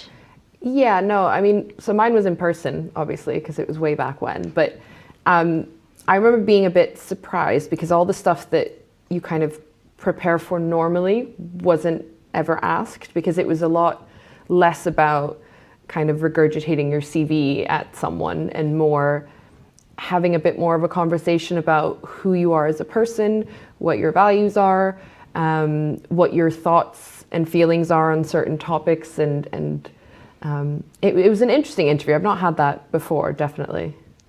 I think it can be a little bit daunting again for those that haven't done a strengths-based interview before. You're used to an interviewer maybe kind of probing you to get more information, asking for specific examples, but it's not like that at all. So anybody going through a strengths-based interview, I'd recommend just researching online and thinking about how that might look. It does feel very different once you're actually in there in person and doing it. Definitely. Great. For anybody kind of looking and applying at the moment, do you have any general hints and tips for applying for graduate programs?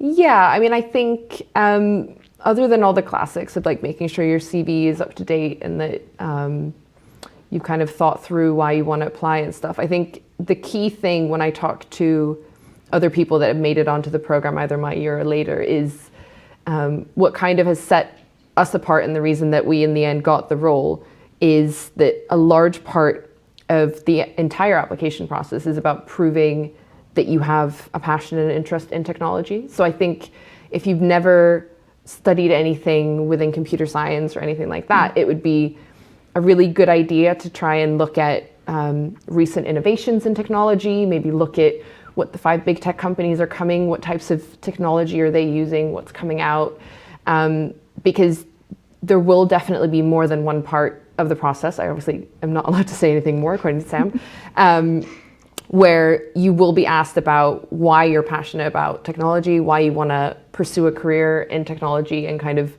which bits of technology interest you the most. Great. And just as a final question, I know we're getting to the end of our time now. What do you think you've enjoyed most about your time on the graduate programme? I think I've probably enjoyed the autonomy that I was given the most. I think because it was the biggest surprise coming into the grad program, in that I never, other than the actual induction stuff, I never actually felt like a grad. I just felt like an employee in whichever team I happened to be in. And I really enjoyed that because you get this, when you're given responsibility, you feel respected and you feel like you're part of the team. And I think that's what I enjoyed the most, because I had the freedom and the safety net of the grad program, but I could act as an autonomous person within that. No, that's great. That's great to hear. So, hopefully that's been helpful to everybody watching and given a bit of insight into the programme and what you can expect. As we've mentioned, our graduate and intern programmes are open at the moment for applications, and then we'll have our Insight programme launching shortly, but we'll be online throughout the afternoon for any additional questions that people might have. Great, thank you so much. We do have one question. It's just in, and the rest of the HSBC team are quick to answer, so I'm going to get in. What kind of skills do you expect from data science students for the internships? Is there anything in particular? So for the internship, no, because you're coming into a junior role. We don't expect you to have those skills already. Apologies, I've skipped slides. You will learn on the job. Honey, obviously you're doing that role at the moment. Did you need particular skills when you joined on the graduate program? So I think it depends. I think I chose the data science placement because that's very much what I'd specialized in during university. But I know other people that ended up in similar data and data science and data engineering type roles that didn't have that background. So I think it's really about what you're passionate in and what you're willing to maybe learn some extra stuff for. Great. Amazing. Thank you so much.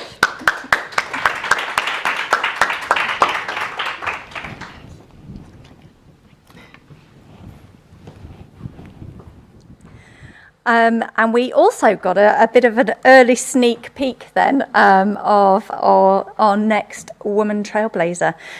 So as we invite everybody down onto the stage now for the panel discussion, please make a quick note of the person on the screen, and we'll be back shortly in just a minute or two.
Okay, we hope you've got that name noted down, ready for the competition.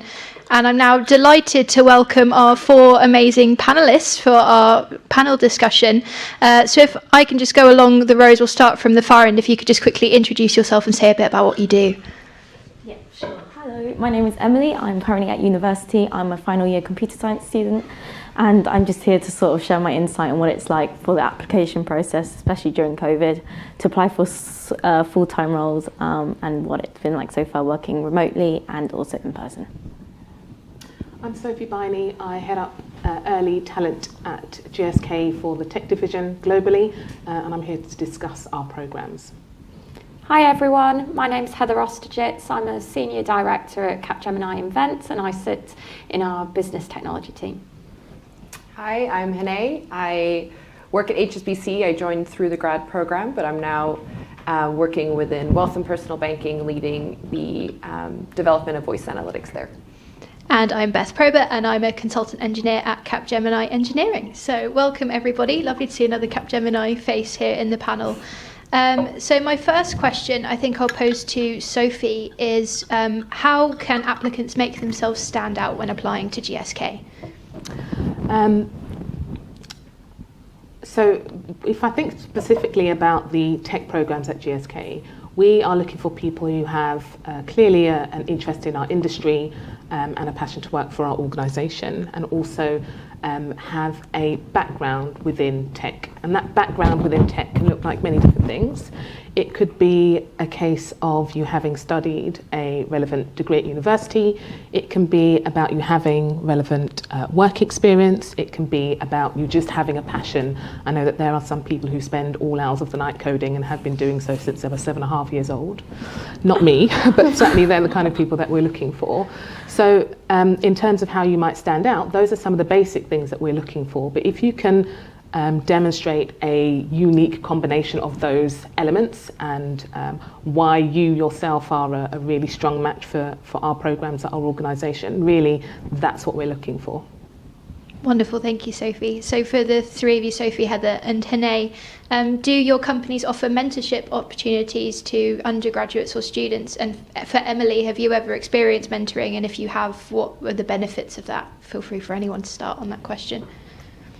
Okay, I guess I'll go. So yes, I have experienced mentorship before. So it's simply through people reaching out to people that I've been taught by, for example, at school. So this is on LinkedIn, by email. That wasn't really through like a formal application process. It was just me sort of asking for advice, and I think in a way that also works as my mentor. I'm also part of an organisation called STEMETS, and they also organise a lot of mentoring schemes as well. So currently right now I'm in a cohort working with someone at Standard Chartered, which is really cool. And we sort of schedule meetings weekly on advice on like the interview and what I can do to sort of progress more. Yeah. Within Capgemini Invent, when our graduates join us, they spend their first 3 months in a concept that we call the Institute, and as part of that they have a dedicated coach that's supporting them and working with them and just helping them through those first few months as they kind of bed into Invent and into consulting as well. As part of the wider Capgemini and Capgemini Invent, we have a network particularly for women, which is Women at Capgemini, and there's mentoring that's available as part of that as well. And I think overall for the culture within the organisation, everyone's very supportive of kind of informal coaching as well, and finding, you know, those mentors that are really going to work for you at the different times in your career too. Yeah, so I think at HSBC, when you join the graduate program, you join together with a team, and they spend quite a lot of, I think it's up to 3 months, doing both induction and training and things. And so you get to meet loads of various senior people across the bank, you get to meet the people that run the program. And so a lot of the times people get kind of informal mentorships with those connections. But we also have a internal program set up across the entire bank, which is almost like Tinder, but for mentorship.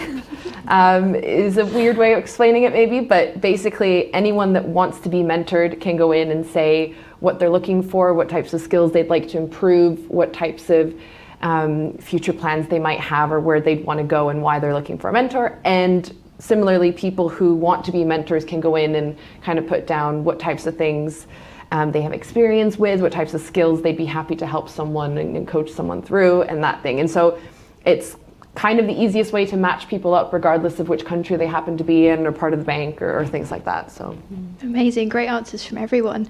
So as a question open to the floor, what is your top tip for interviews, not particularly at your company, but just in general? I think my top tip would be about preparation, whether we're talking about research in the organisation, whether we're talking about your understanding of the role that you're going into, whether we're talking about getting clear on examples that you have for any key questions that you might be expecting. I find that the more time that I spend, not that I've had an interview for a while, but when I have gone into interviews previously, the more time that I spend with that prep work beforehand, the more comfortable I can be as I go into the interview, and therefore the better I can perform in the interview. So that would be my number one tip. I think as well, coming from my experience, so through my role on the Wise Young Professionals Board, we have to interview new candidates every year to join the board. And I think a top tip that I would say is normally at the end of an interview you're asked, do you have any questions? And it's very bad to not have any, which adds on to your point, Sophie, about preparation. Make sure you've done your research, make sure that you understand that an interview is not just about your fit into the company, but does the company fit you? And that's quite an important part of interviews. And we always love getting really interesting and hard questions. I imagine you do as well when you help out with interviews. So a question for, let's see, who should I give this one to? We'll go for Heather. So when do applications open to join Capgemini Invent on any stream, whether that's an intern, a graduate, apprenticeship, whatever is offered? Yeah, so for us, we don't offer summer internships within Capgemini Invent, but they are available as part of the wider Capgemini. In terms of for Invent, we take in graduate cohorts throughout the year. So you'll regularly, if you keep an eye on our website and follow us on all of the social media, you'll see as they come available, because what we do is take multiple cohorts throughout the year of about 30 graduates at a time. So it's really happening on kind of a rolling basis. Okay, and Sophie at GSK? So at GSK, we have graduate programs, we have summer placements and industrial placements for people who are on that 4-year course with a year in between. Our applications for our graduate programs are open now, and applications for our placements will be open in either January or February, most likely towards the end of January. Wonderful. And Hene, I know you just touched on this with your talk for HSBC. For people who didn't watch that, what about for HSBC Opportunities? Yeah, so we've got both a summer internship and a graduate program, and I believe applications are open for both at the moment. It's rolling applications, so there is a technical close date, but they could close early if we fill up, so I'd suggest applying early. Wonderful, thank you. Question for you now, Emily. So obviously you're studying computer science, you've got all the technical knowledge to get into an industry in tech, but what do you do outside of your degree to develop your soft skills ready for a job in the tech industry? So outside of my degree, I do a lot of extracurriculars. So I join in with the societies and clubs at university. This is from like sports clubs to, for example, the Women in STEM Society at my university. I think being a part of members of society, of like the societies at university, or also applying to be on executives team is really beneficial, as that helps you with like your organisation and your leadership skills. Outside of this, I think part-time work is also good as well, because you develop on some sort of skills that you wouldn't really get whilst at university, as it's more about applying your knowledge to the general public and not especially within your field. Yeah. And Sophie, as a recruiter, would you say that applicants having that extracurricular work on their CV and talking about it in interviews, is that definitely a benefit when applying for tech jobs? Yeah, 100%. It's one of the easiest ways to show that you have that clear match with what it is that we're looking for. I think it would be one of those 3 areas that I mentioned in terms of the background. You've got your education, you've got your work experience. That would absolutely come under the extracurricular side of things. Fantastic. Sure. So question for Heather and Hene. Sophie touched on this earlier, but some people in tech tend to spend all their evenings and spare time coding, find it very hard to switch off from work. And this can be a deterrent to some people looking to get into tech. So how do you two find your work-life balance working in the tech sector, and what are your top tips for managing that? I'm happy to go first. I don't think I've ever stayed up late coding, so don't worry if you're not that type of person. Other than exceptions during my actual degree where I had no choice, that's not really what I do. I think in terms of work-life balance, at least I've found that setting boundaries is really helpful for me. So I try to work 9 to 5. Sometimes I'll have an earlier meeting or a later meeting, but I try to get roughly 8 hours in a day, and once I'm done, I'm done. I shut the laptop and I leave. And I think, especially during the pandemic, that's really helped, because I've not accidentally gone late into the night, and I've learned that it's okay if you can't complete something in the 8 hours of the day. It's okay to kind of raise that with someone, and it's okay to say, this can't be done in the amount of time unless I were to work late into the hours, and that's not what's expected of me. So I think that was really scary at first, but once you realize that that's a conversation that you're allowed to have, I think that really helped me. I don't know about you. Yeah, so firstly, I've never coded a day in my life. I wouldn't even know to start. I'm probably one of the least technical, techie people that you will ever meet. So I've never done that. In terms of work-life balance for me, so I have 2 small kids that are like 5 and 3 now. So trying to kind of get and maintain that balance is really, really important. So I completely agree in terms of needing to set those boundaries and really know what your non-negotiables are. And there's always going to be times where things are busier than others. And that's okay, as long as overall you're maintaining that balance and figuring out when you can kind of get some of that time back. So if I've had a week where actually it's worked best for me that I finish at 5 p.m, I go and have few hours with the kids, and then I log back on to do stuff, and that's what needs to happen for a week or 2, that's okay. But then when am I going to take that time back? And you know, it may be for me that it's I'm going and getting my nails done at 11 a.m. on a Tuesday, right? Because then I'm getting a bit of that freedom back. So I think it's really important, as Hannah said, to set those boundaries and manage those expectations, because that's really what it comes down to, is saying, well, actually, you might not appreciate I've got all of these other things on, so let me just explain it to you and what the impact's going to be. And often you'll find in those cases everyone goes, oh no, I hadn't appreciated that. That's fine, it can wait till tomorrow or next week or whenever it might be. Absolutely, I love that. I'm the least techie tech person. I've never coded. I'd love to hear a bit more, Heather, about your journey into tech. We don't hear from many techie people who aren't techie, so I'd love to hear more. Well, I'm going to be presenting in the next session. Oh, give us a quick sneak peek. But yeah, I'm a media graduate. I hadn't even done as much as like any kind of IT GCSE, and I finished university and I loved doing my media degree, but didn't kind of realise that wasn't the industry that I wanted to go into, didn't know what I wanted to do. Ended up working in recruitment for a year, and it ended up being technology recruitment. And quite frankly, it went something like, oh, people in IT seem to earn good money. Maybe I can go and do that. And so I just looked for graduate schemes that didn't require you to have a business or IT degree, and went for it. And then it turns out I absolutely love it.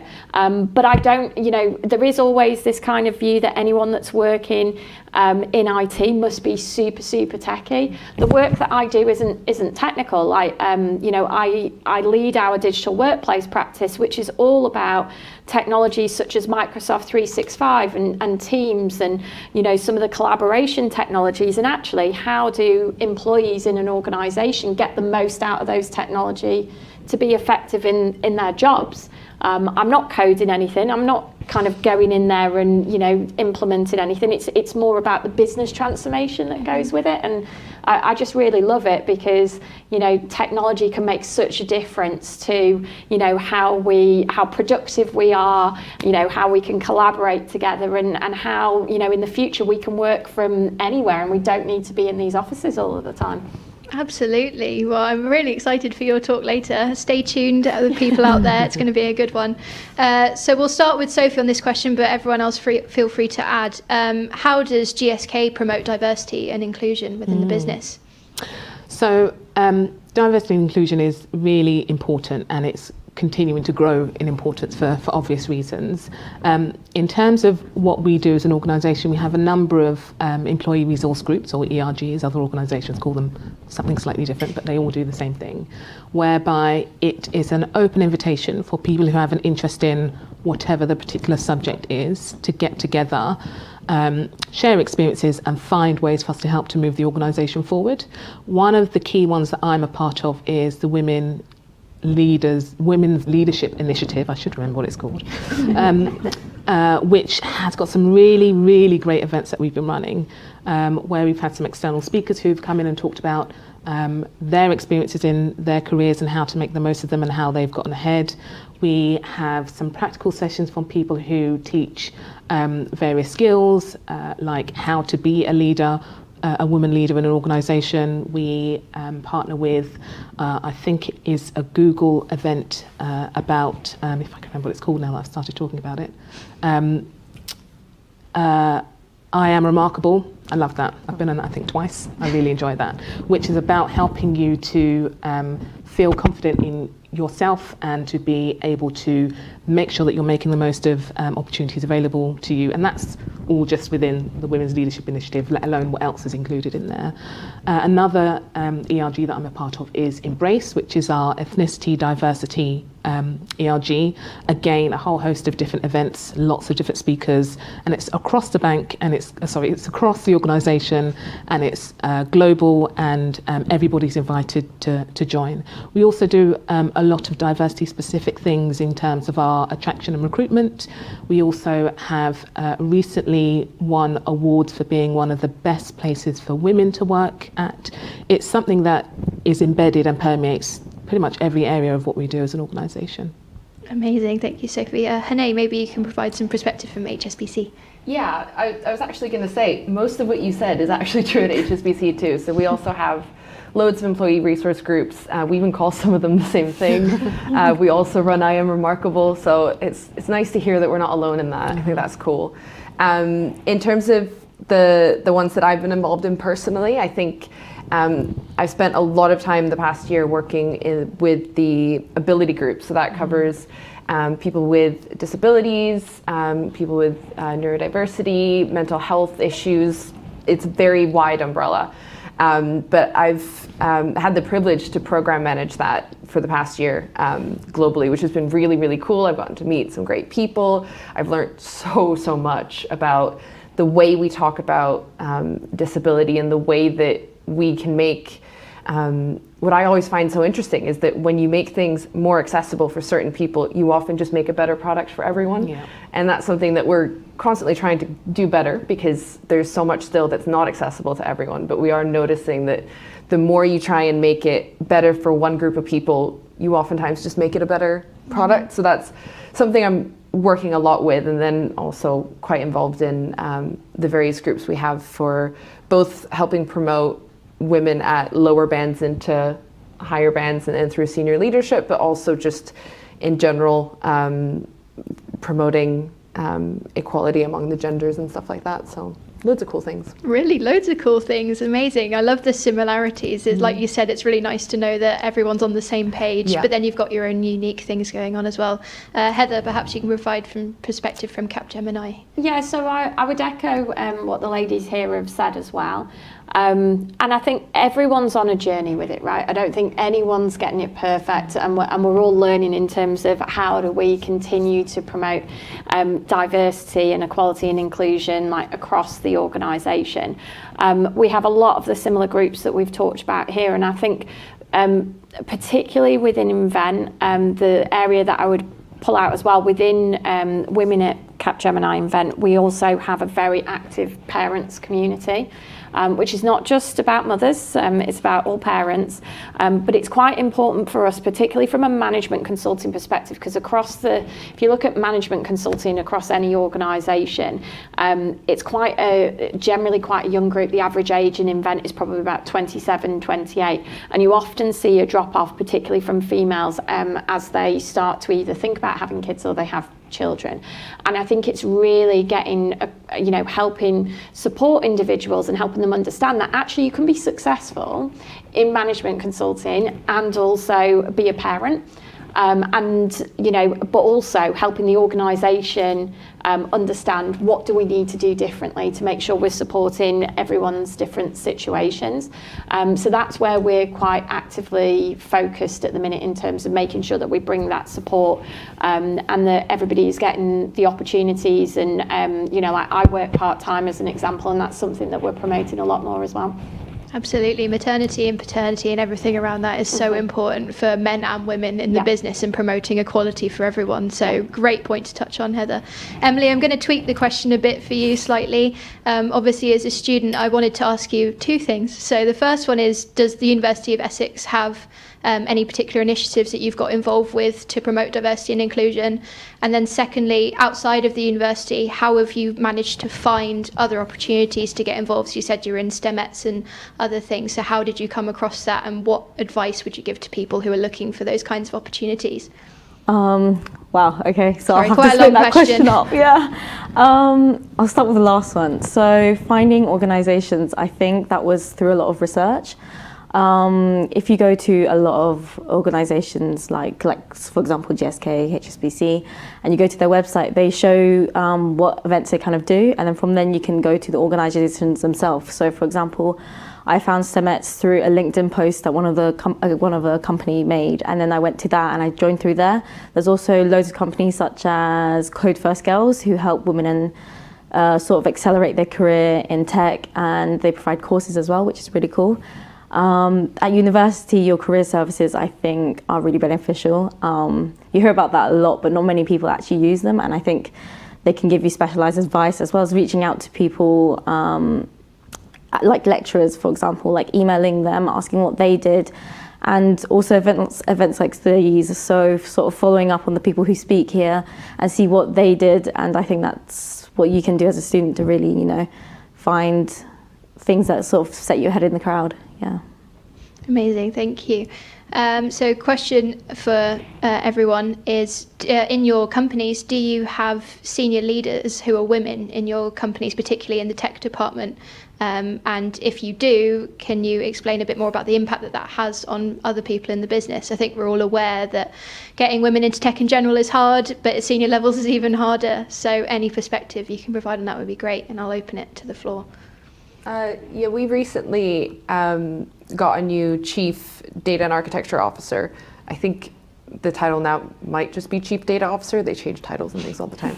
But anyways, that's Kate Platinova, who I got to know when I first joined the bank, because she got quite involved with the grad program, and she came along to one of the conferences and things we went to. And I think, first of all, she's one of the coolest people I've ever met in terms of like her background and all the things she knows. But seeing her take that role, especially as I'm a data scientist and like data is what I do, it suddenly makes it feel like the glass ceiling has moved a bit higher. Like, you know, when you don't see anyone that looks remotely like you at the very top, you kind of assume that that place isn't for you. And I think her making it into that top tier kind of, I don't know what they call it, the upper echelons, the C-suite. Yeah, like the C-suite, that's the word. I think that really has an impact. And I think it shouldn't be underestimated how much of an impact that can have on people at lower bends making their way up and wanting to make their way up in the same company. Heather. Yeah, and I completely agree. And I think, you know, yes, we do. I guess I get to wear a little bit of that in terms of my role. And I think, but we still need more of it, right? Because kind of along what Hannah was saying, I think it's so important to see diversity of personality styles, particularly in women. You know, when I first started out in my career, I always felt like you either saw this very alpha style of female that operated in a very certain way, and that's what they had to do to be successful. So, like, full credit to them for that. But I was a bit like, well, that doesn't really sit with me and who I am as a person and how I want to be. Or you then saw this real kind of soft style of individual, but that was very almost kind of closed off, and it was very much of a facade. And so I think, you know, seeing these different styles and like this authenticity from different women as they start to grow through the organisation, it really helps, you know, from graduate up, people to go, oh, actually, you know, I can see a bit of myself in that person over there, or, oh, I'd love to be like that person there. And through that, it kind of helps people to see the different routes that are available for them. So, you know, we have a lot of fantastic women, and I've got some great peers as well. And we do form a little bit of a community too, which is great. Wonderful. Sophie? Yeah. So at GSK, we are in a really strong position. Our CEO is a woman, Emma Walmsley. Our Chief Digital and Technology Officer is a woman, Karen Ann Terrell. Amongst Karen Ann's leadership team, about half of them-ish, about right, are female. Just checking with other people in my team.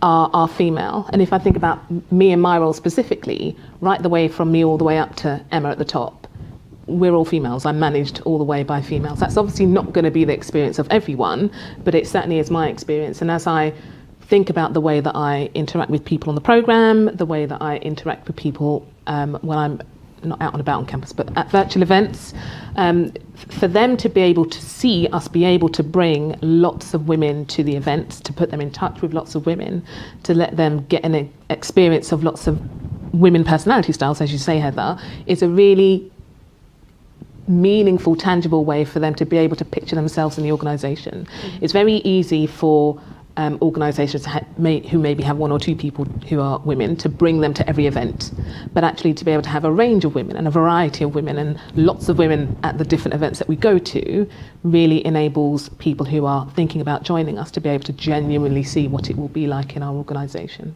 Fantastic. Well, it's great to hear that you have women all the way up to the CEO level. That's fantastic, and it's a great sign of the progress that the industry's been able to make. Emily, I wonder if you could provide a student's perspective. Are there many women on your computer science course or who are lecturers in computer science, and what could be done to help get more women into computer science degrees? Well, at my university specifically, there's not actually that many women on my course. I think a few years ago I went to an event like this, and I found out that I was part of the 4% of girls actually doing computer science at my uni. And I think to meet other people, actually, I had to create the Women in STEM Society to actually find other people like that. I think what can be done to sort of increase that is to sort of start at the young age of education. So go to primary schools, secondary schools, and sort of let people see that, you know, it's okay to work at STEM. It's sort of like in any other subject, really. You just have to really have the motivation and want to do it. And if there are role models and people that you actually see in person doing it, that will encourage more people to do degrees like that as well. I think for example, with computer science especially, you don't actually have to have a tech degree to go into tech. It's about what you do in your own time and the transferable skills that you have. Yeah. Fantastic. I wanted to touch on a point that Hene brought up where she said it was something along the lines of if you don't see yourself in those positions, you don't feel like you fit in or they're not for you. And that fits quite nicely into, I'm sure you've heard of imposter syndrome. A lot of people, especially women in tech, get imposter syndrome at some time. I've suffered with it a few times. I know, just random days where I don't feel like I'm meant to be there, I'm not skilled enough. I wanted to ask all of you if you've ever felt like that, and what would be your top tip for somebody who's going through that to help overcome it? Yeah, I think I feel that all the time. I think it's funny because I was kind of like you at uni. I didn't really consider the fact that I was unique doing the degree I was doing, because at the time you just kind of, you're so focused on what you're doing. And it wasn't until I did my master's at Imperial, and Imperial is known for having very few women at all in the entire university. You have to really go on a scavenger hunt to find them, to be honest. And it wasn't until I got to that point that it became really clear to me that that was probably the norm and what I was used to wasn't. And it's incredibly intimidating, because the less representation you have, the more you feel like every single thing you say or do represents your entire gender's right to be where you are, which is not something that I ever asked for or any of us ever asked for, but it becomes that way when you don't have anyone in the room that looks like you. And I think I still have days when there's still certain meetings that you go into and you're like, oh, I'm the only woman here, and that can be really intimidating, because it can be scarier to speak up or scarier to disagree or scarier to do those things. But I think slowly I'm learning that the only way to get around that is to just kind of keep helping other people get to where I am, and kind of keep encouraging more women to do it. But also in those situations, to, as much as it feels terrifying when you're alone in the room, to kind of put that in the back of your mind and focus on the fact that you're there for a reason, and you're there because you're more than qualified to be where you are, because that's why you're there.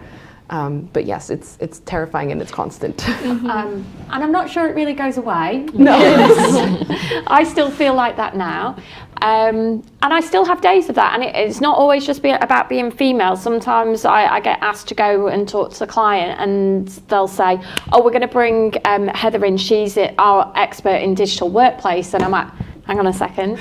I'm not the expert. Like, no, there must be someone else. And I have to really talk myself out of it, and, really kind of sit there and say, okay, so Heather, who knows this subject better than you do right now? Like, who else is that? Like, actually, if you really break this down, like, I think you can hold your own in that conversation. Or, when I'm asked to come and speak at an event like this, or I was on a panel for working parents, for National Working Parents Day, like a month or so ago. And they said, oh, can you share your inspirational career story? I was like, I haven't got an inspirational career story. I just sort of did stuff, and then it's kind of led to here. So it's kind of actually just sometimes breaking it down and getting away from some of that language and just saying, okay, let's just get back to the basics of what's being asked of you. And do you know what? Oh, actually, you can do that. And so it's having that kind of confidence in yourself, actually, and kind of a lot of that positive self-talk when I think you're having those moments. And also sometimes just talking to your friends about it and your colleagues, because they'll often be like, of course you can do that. Of course you know that. And that I find really helpful too. Absolutely. Sophie? I think probably, aside from the fact that Heather said half of what I was going to say anyway. Well, it means it's probably good advice. So. Yes, absolutely. It was very good advice. I think probably what I would add to that is that there's an element of just not being so hard on yourself. There's something about that imposter syndrome that comes from having high expectations. And that's not a bad thing in and of itself.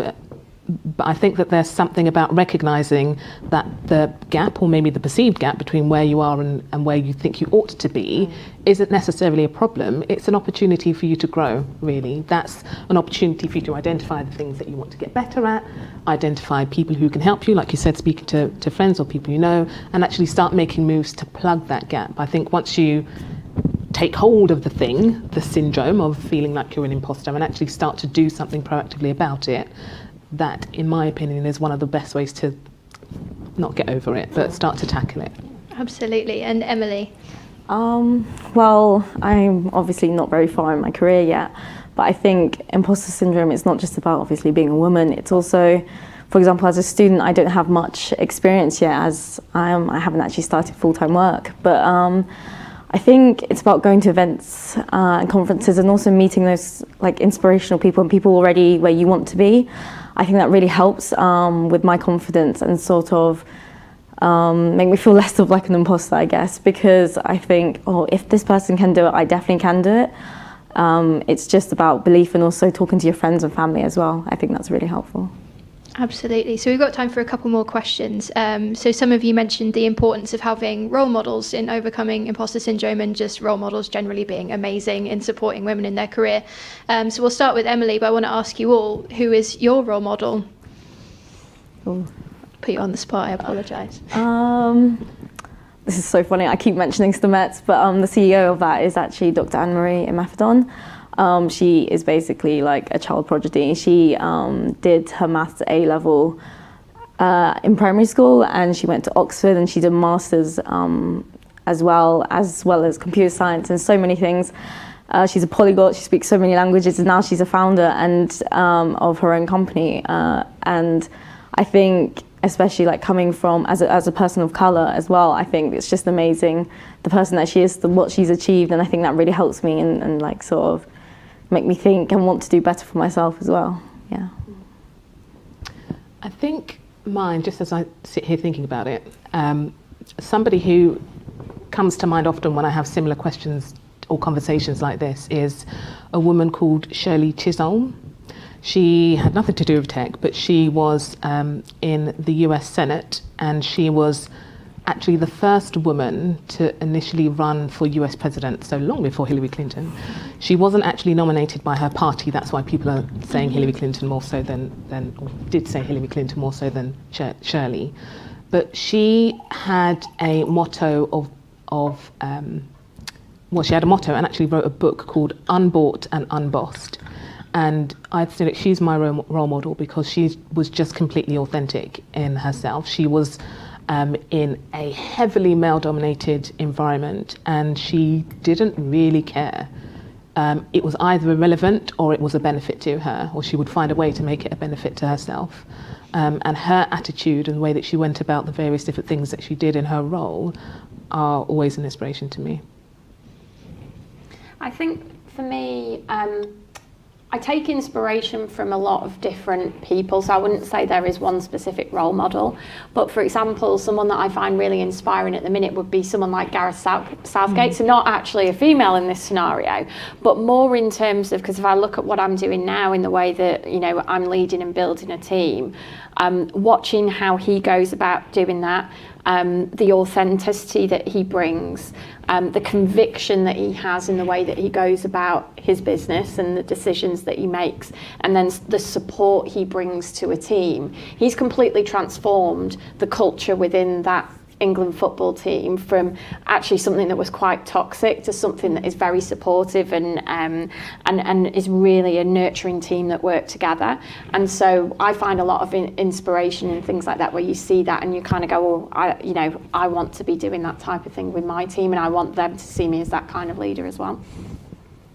Yeah, I'd probably echo that slightly in that I can't really think of like one single person that I would say is my role model. I think I look for / find a lot of role models just in my day-to-day life that I come across, and I'm like, wow, he or she is so cool. I want to do what they're doing, or I want to know how they know that, or how they have that confidence. And I think that's kind of how I have ended up shaping my career and figuring out who I am and what I want to be based on like having seen people do things and be like, I want to do that. I want to be there. So I think my previous manager, just before I started this role, she was definitely one of those people where I was like, I don't want to do exactly what you're doing, but there's so much about you that I wish I could become in a few years' time. And that it's very cool, I think, to meet someone and work with someone where you feel like I have so much to learn from you that like I don't even really know where to begin, but I just know that like I want to be able to do that. I want to be able to have that kind of aura when I step into a room. You know those people? Yeah. Absolutely, I know those people. Some great people mentioned, by the way. Love football, love Gareth Southgate. That's great. So, final question for the three of you that work in companies. So, can you please briefly outline some of the different roles that tech graduates can take on if they were to join your organisation after university? Yes, so for us we have 8 different entry routes, and we'll present a little bit more on that after we have the next break. But it really depends on kind of your passion and where your interests lie. But we absolutely have roles in analytics and data, you know, similar to what Hannah's been talking about, and we have data scientist tracks and all of those wonderful things. And then we have, from a technology perspective, opportunities around our cyber and security areas, around architecture, and then around wider IT strategy and operating models and kind of more of the traditional kind of technology consulting areas as well. And then in balance with that, you can also go down a particular industry route if there was an affinity that you had with something like life sciences or with public sector or even financial services, then there's an opportunity to kind of specialise in those areas as well. Amazing, thank you. At GSK, our tech graduate programme is across the tech org. So there is a really wide variety of different types of roles that people can take on as part of their graduate programme. When we are looking at people who might be a good match for what we're looking for, we specifically focus on the 5 strongly identified capabilities that the tech organisation is really looking to build out at this time. And they are big data, cloud engineering, cybersecurity, product management, and software engineering. Some of them have higher demand than others, and it tweaks and it fluctuates from time to time. But if somebody has an interest in any of those areas, you are more than likely going to find a role that is suitable for you and that you are interested in. It's obviously a rotational program as well, and the intention is that during the course of the 3 rotations, people have an opportunity to spend time in different roles, so not just the same role for the whole of their program, which enables them to get more variety, more opportunity to build a wider network, more opportunity to spend time in different areas of the organisation before they then look to secure their landing role in whichever area is of their preference. Brilliant, thank you, Sophie. And finally, Hannah? Yeah, so we're quite similar in that sense, in that the roles that are offered to graduates are across the full spectrum of what our the technology part of our bank does. So normally I think we kind of say, so there's cloud, there's APIs and microservices, there's AI and machine learning, cybersecurity, and I'm sure I've forgotten something, but those are kind of the big ones that most people tend to navigate towards. And then similarly, we will, for the people applying now, be offering 2 rotations, I believe, in the 2-year program. So that's also an opportunity to try out different roles. And I think because we take in both people with like a strong tech background and a computer science degree and all of that, we do have very techie roles. So you can have things like full stack engineer or data engineer or data scientist and those types of things. But we also have people coming from arts degrees or more generic life sciences and STEM degrees that might not necessarily want to do a coding role. So there are loads of like project management and business analysts and those types of roles as well. So it's kind of a wide breadth, and there's a lot of choice in there. Wonderful, thank you. I just want to say a huge thank you to our 4 brilliant panellists. Thank you so much for your time today. And for providing brilliant answers. And I'm going to pass back over to Amanda.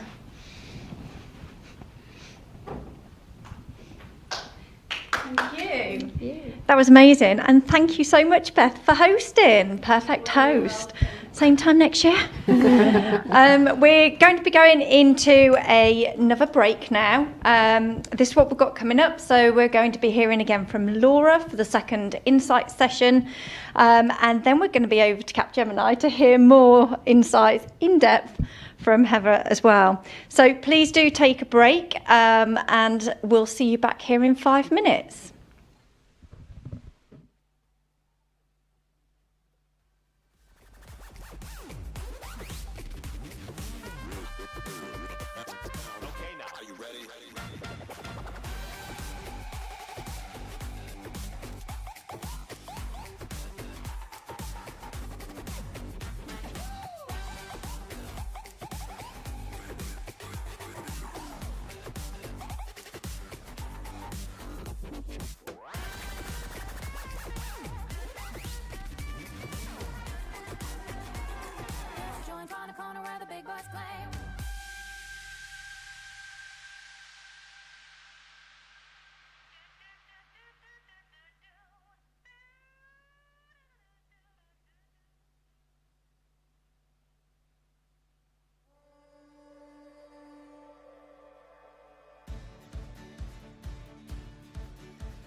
Welcome back, everybody. I hope you made a note of that final trailblazer and you're quickly sending your emails over to us now. So we need those 3 names of those 3 women, the name of your STEM society that you'd like to nominate to win the prize, and your name all before 5 o'clock today. And please send it to hello@campusmedia.co.uk, and that's courtesy of GSK.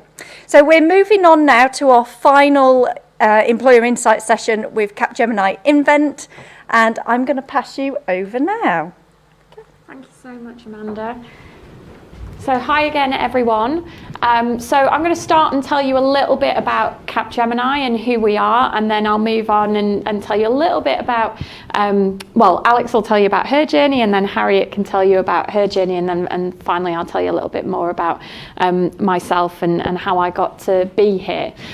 So we are part of Capgemini Invent, which is part of a broader group, which is Capgemini, which is technology company. We're present in nearly 50 countries, and as you can see on there, we've got 270,000 employees worldwide. Now, Capgemini Invent, we are the business technology, business transformation element of Capgemini overall, which effectively means that we're the consulting practice. So out of those 275,000 employees, we've got 10,000 employees worldwide and growing.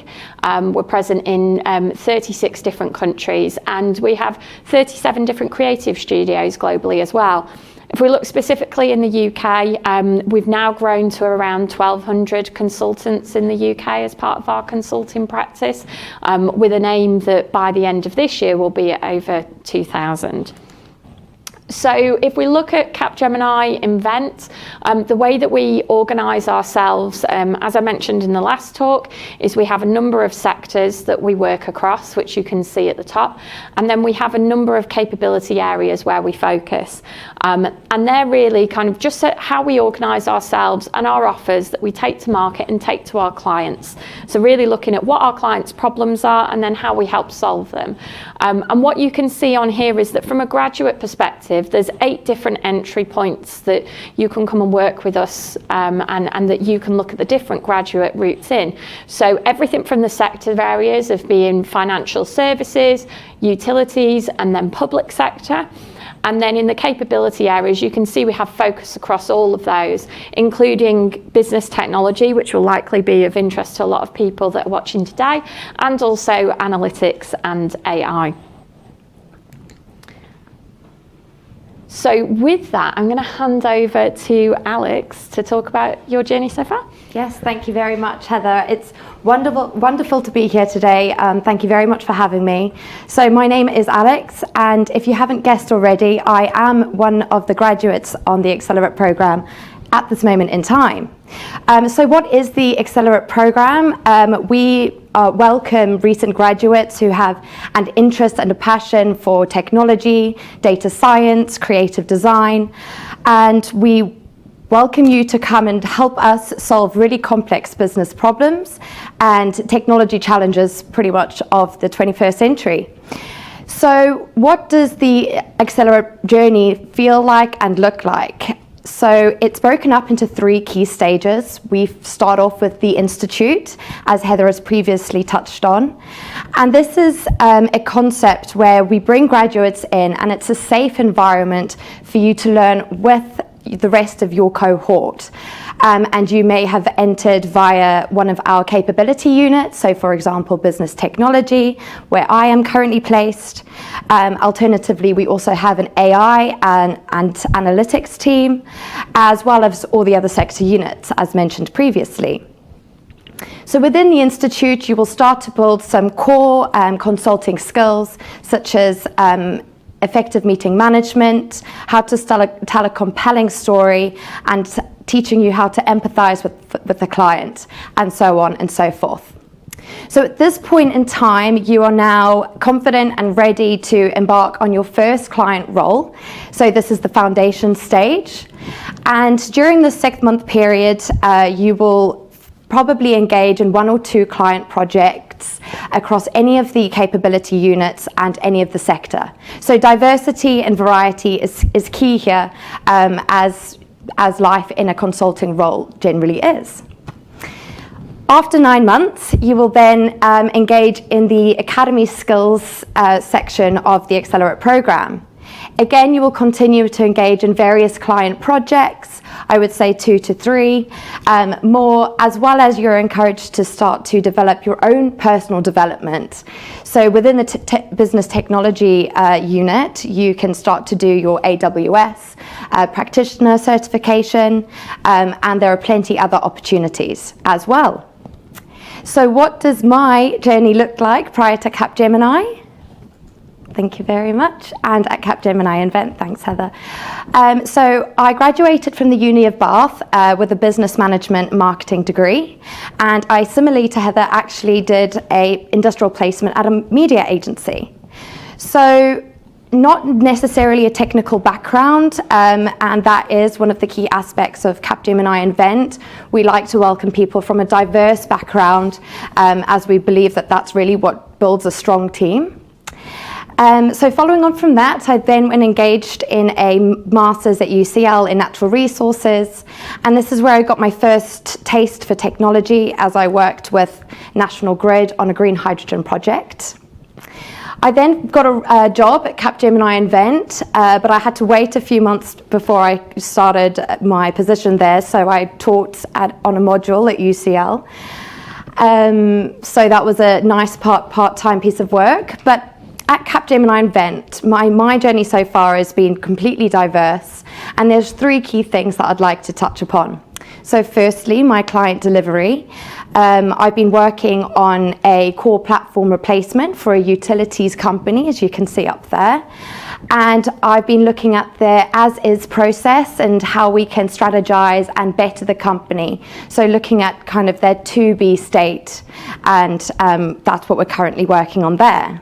The second thing is the opportunity to engage in different accreditations. So product, so we've got Scrum Master and then various other accreditations up the top. And then finally, internal contributions. So this is when you can start to not contribute towards only your clients and your personal growth, but Capgemini as a business. So I've supported on numerous sustainability offerings, one of which is Sustainable IT, which Hattie's also involved with, so I'll let her speak about it in a moment. And then also engaging in the Utilities Horizon podcast. So we meet on a fortnightly basis and discuss all things climate change and net zero. So that's everything from me today, and I'll move over to Hattie. Hello, thank you, Alex. Okay, so I'm Harriet Glatley, and I am a consultant at Capgemini Invent. So my story is a little bit different. So I started very early because I grew up with a father in IT. So from the age of 16, I started doing work experience, and I went to JP Morgan, Accenture, IBM, and a company called Royal Financial, because I wanted to go and see what the difference was between banking, consulting, and technology, and also if this was definitely the route I wanted to go down. So I realised it was, so I specialised my degree in that. And then from the age of 18, in my university summers, I went to GFT, who are a IT financial services consultancy, and spent time there. And then I also went back and did my industrial placement with them, where I spent 6 months out at Deutsche Bank in their risk and regulation area, and actually generated a fee for them prior to graduating. So I went to Loughborough University and I studied IT management for business, because as any consultant will tell you, technology and business go hand in hand, and that's probably one of the biggest things that you need to know. My dissertation was on cyber security, and I based on cyber security in the financial services sector. Mine was a little bit different because I had to solve a real life problem for a real life client, so I used IBM as one of those clients. And I went and did their cybersecurity graduate scheme for 2 years. While I was there, I was a project manager and also an engagement manager before moving into what is now known as IBM Consulting to go and become a cloud consultant. And while I was there, I got my AWS Cloud Practitioner, and I also got my AWS Solutions Architect Associate. So in July 2020, I moved to Capgemini Invent as a cloud consultant, and I'm currently doing a cloud adoption and acceleration project for a large bank and implementing something called Policy as Code, which is actually the first time they've ever done it and also the first time Invent has ever done it. What I love about Capgemini is that I've had such a varied career so far. So I joined and I did process design in insurance. I went and did a IT assessment, and even stepped really out of my comfort zone and did business change in the public sector. But as Alex has touched on, what I also like about Cap is that I get to do lots of internal work. So I'm helping to run the cloud, we call them chapters. So doing a cloud maturity assessment, setting up global offerings, and I'm currently leading the Google Cloud go-to-market. But also I have a keen interest in IT sustainability. So I've been able to help one of my directors set up a team there. We've created financial services offerings. I've written a blog, and I've also decided, well, everyone's decided, but helped put cloud and sustainability together. And we're coming up with lots of different global offerings and how we can do it as a team between the two. So yeah, I would highly recommend Capgemini if you want a fun and varied career, as I have so far. And I'll pass on to Heather. Thanks, Harriet. So yes, for those of you that didn't hear before, so I graduated from university in 2005 with a media studies degree and no real plan or knowing what I wanted to do in the future. And so I kind of had a year of discovery, ended up working in recruitment. It turned out to be technology recruitment, and that was really my entry point into IT, purely on the basis that people seem to earn good money, and I thought that this could be, something where I could really forge a career. And through that, I ended up finding a graduate scheme that didn't need you to have a business or IT degree, and really went from there. And my first role there was working within desktop and cloud infrastructure services. And it was the CSC, which is now DXC, if you guys have heard of them. What they do is similar to Capgemini in that they provide services to various different clients. So I was responsible for managing those services and making sure that we met our service level agreements, that those things were all up to, that we were providing the services that we said we would to our clients. And then from there, it was really by accident I ended up in management consulting, in that I got the opportunity to move to Australia with my boyfriend, now husband, who happened to be working at PwC, and they said, do you want a job? And I said, yes, please, that would be great for when I get there. And I ended up being in management consulting and specialising in technology again. And I spent 5 years there before deciding to move back, had a baby in the meantime.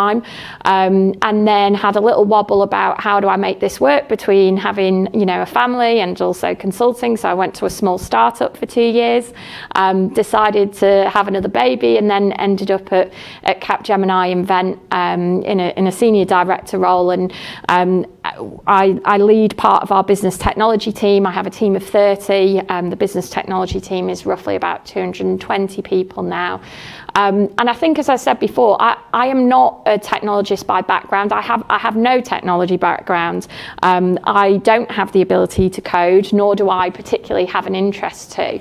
And what I would say is that, similar to what Harriet was saying before, business and technology go hand in hand, and you need to have those two things together. And you don't need to be the techiest techie to be successful working in technology. What you need to have the ability to is to understand what the problem is and help identify the solution. And I would say that, for me, it was around finding the technologists that I could work with that could help me in terms of understanding those problems, and that I could then translate into the right language to be able to share with our clients or with other stakeholders to actually get to the right resolution. So, there are different routes within technology that are not always about going directly into coding and data, which are also very valid, but there's a real host of it. And, most of my job today is really around stakeholder stakeholder management, and how do we grow the business, and how do we lead our teams. And I absolutely love it, and I can't really ever see myself moving outside of the industry. So I'm just conscious of time. So the last slide that we're going to put up is really around just giving you the opportunity to scan the code that's in there. You know, the applications are open now, and learn a little bit more about the entry routes into Capgemini Invent.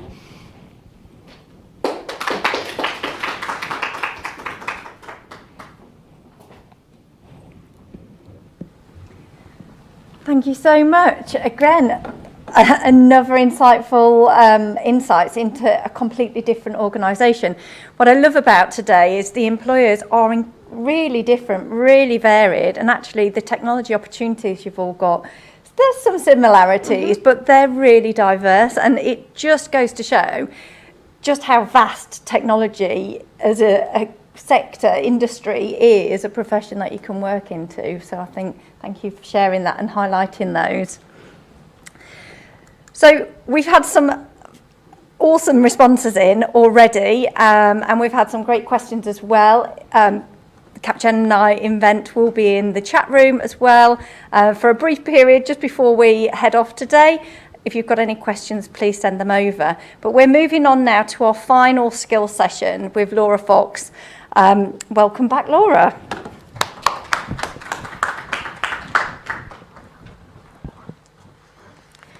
Hello again.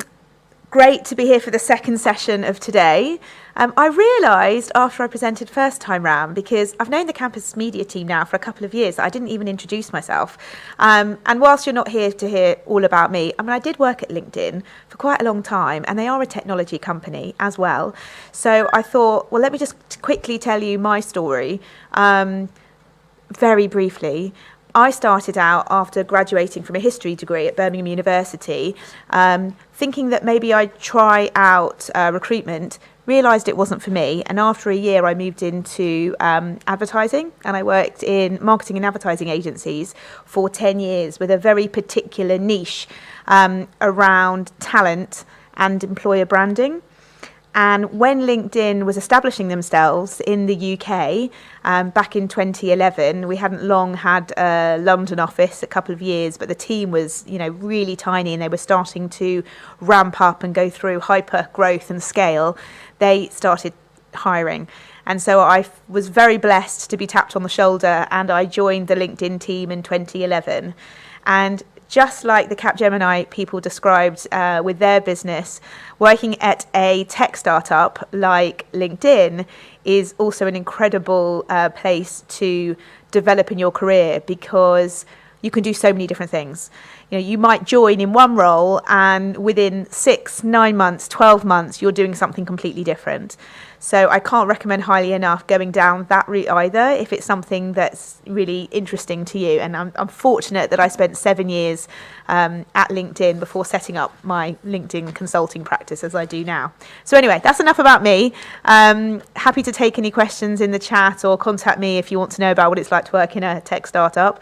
And I've got my LinkedIn profile URL on the slide as well. So, you know, feel free to follow me. I share lots of information about LinkedIn on the platform as well.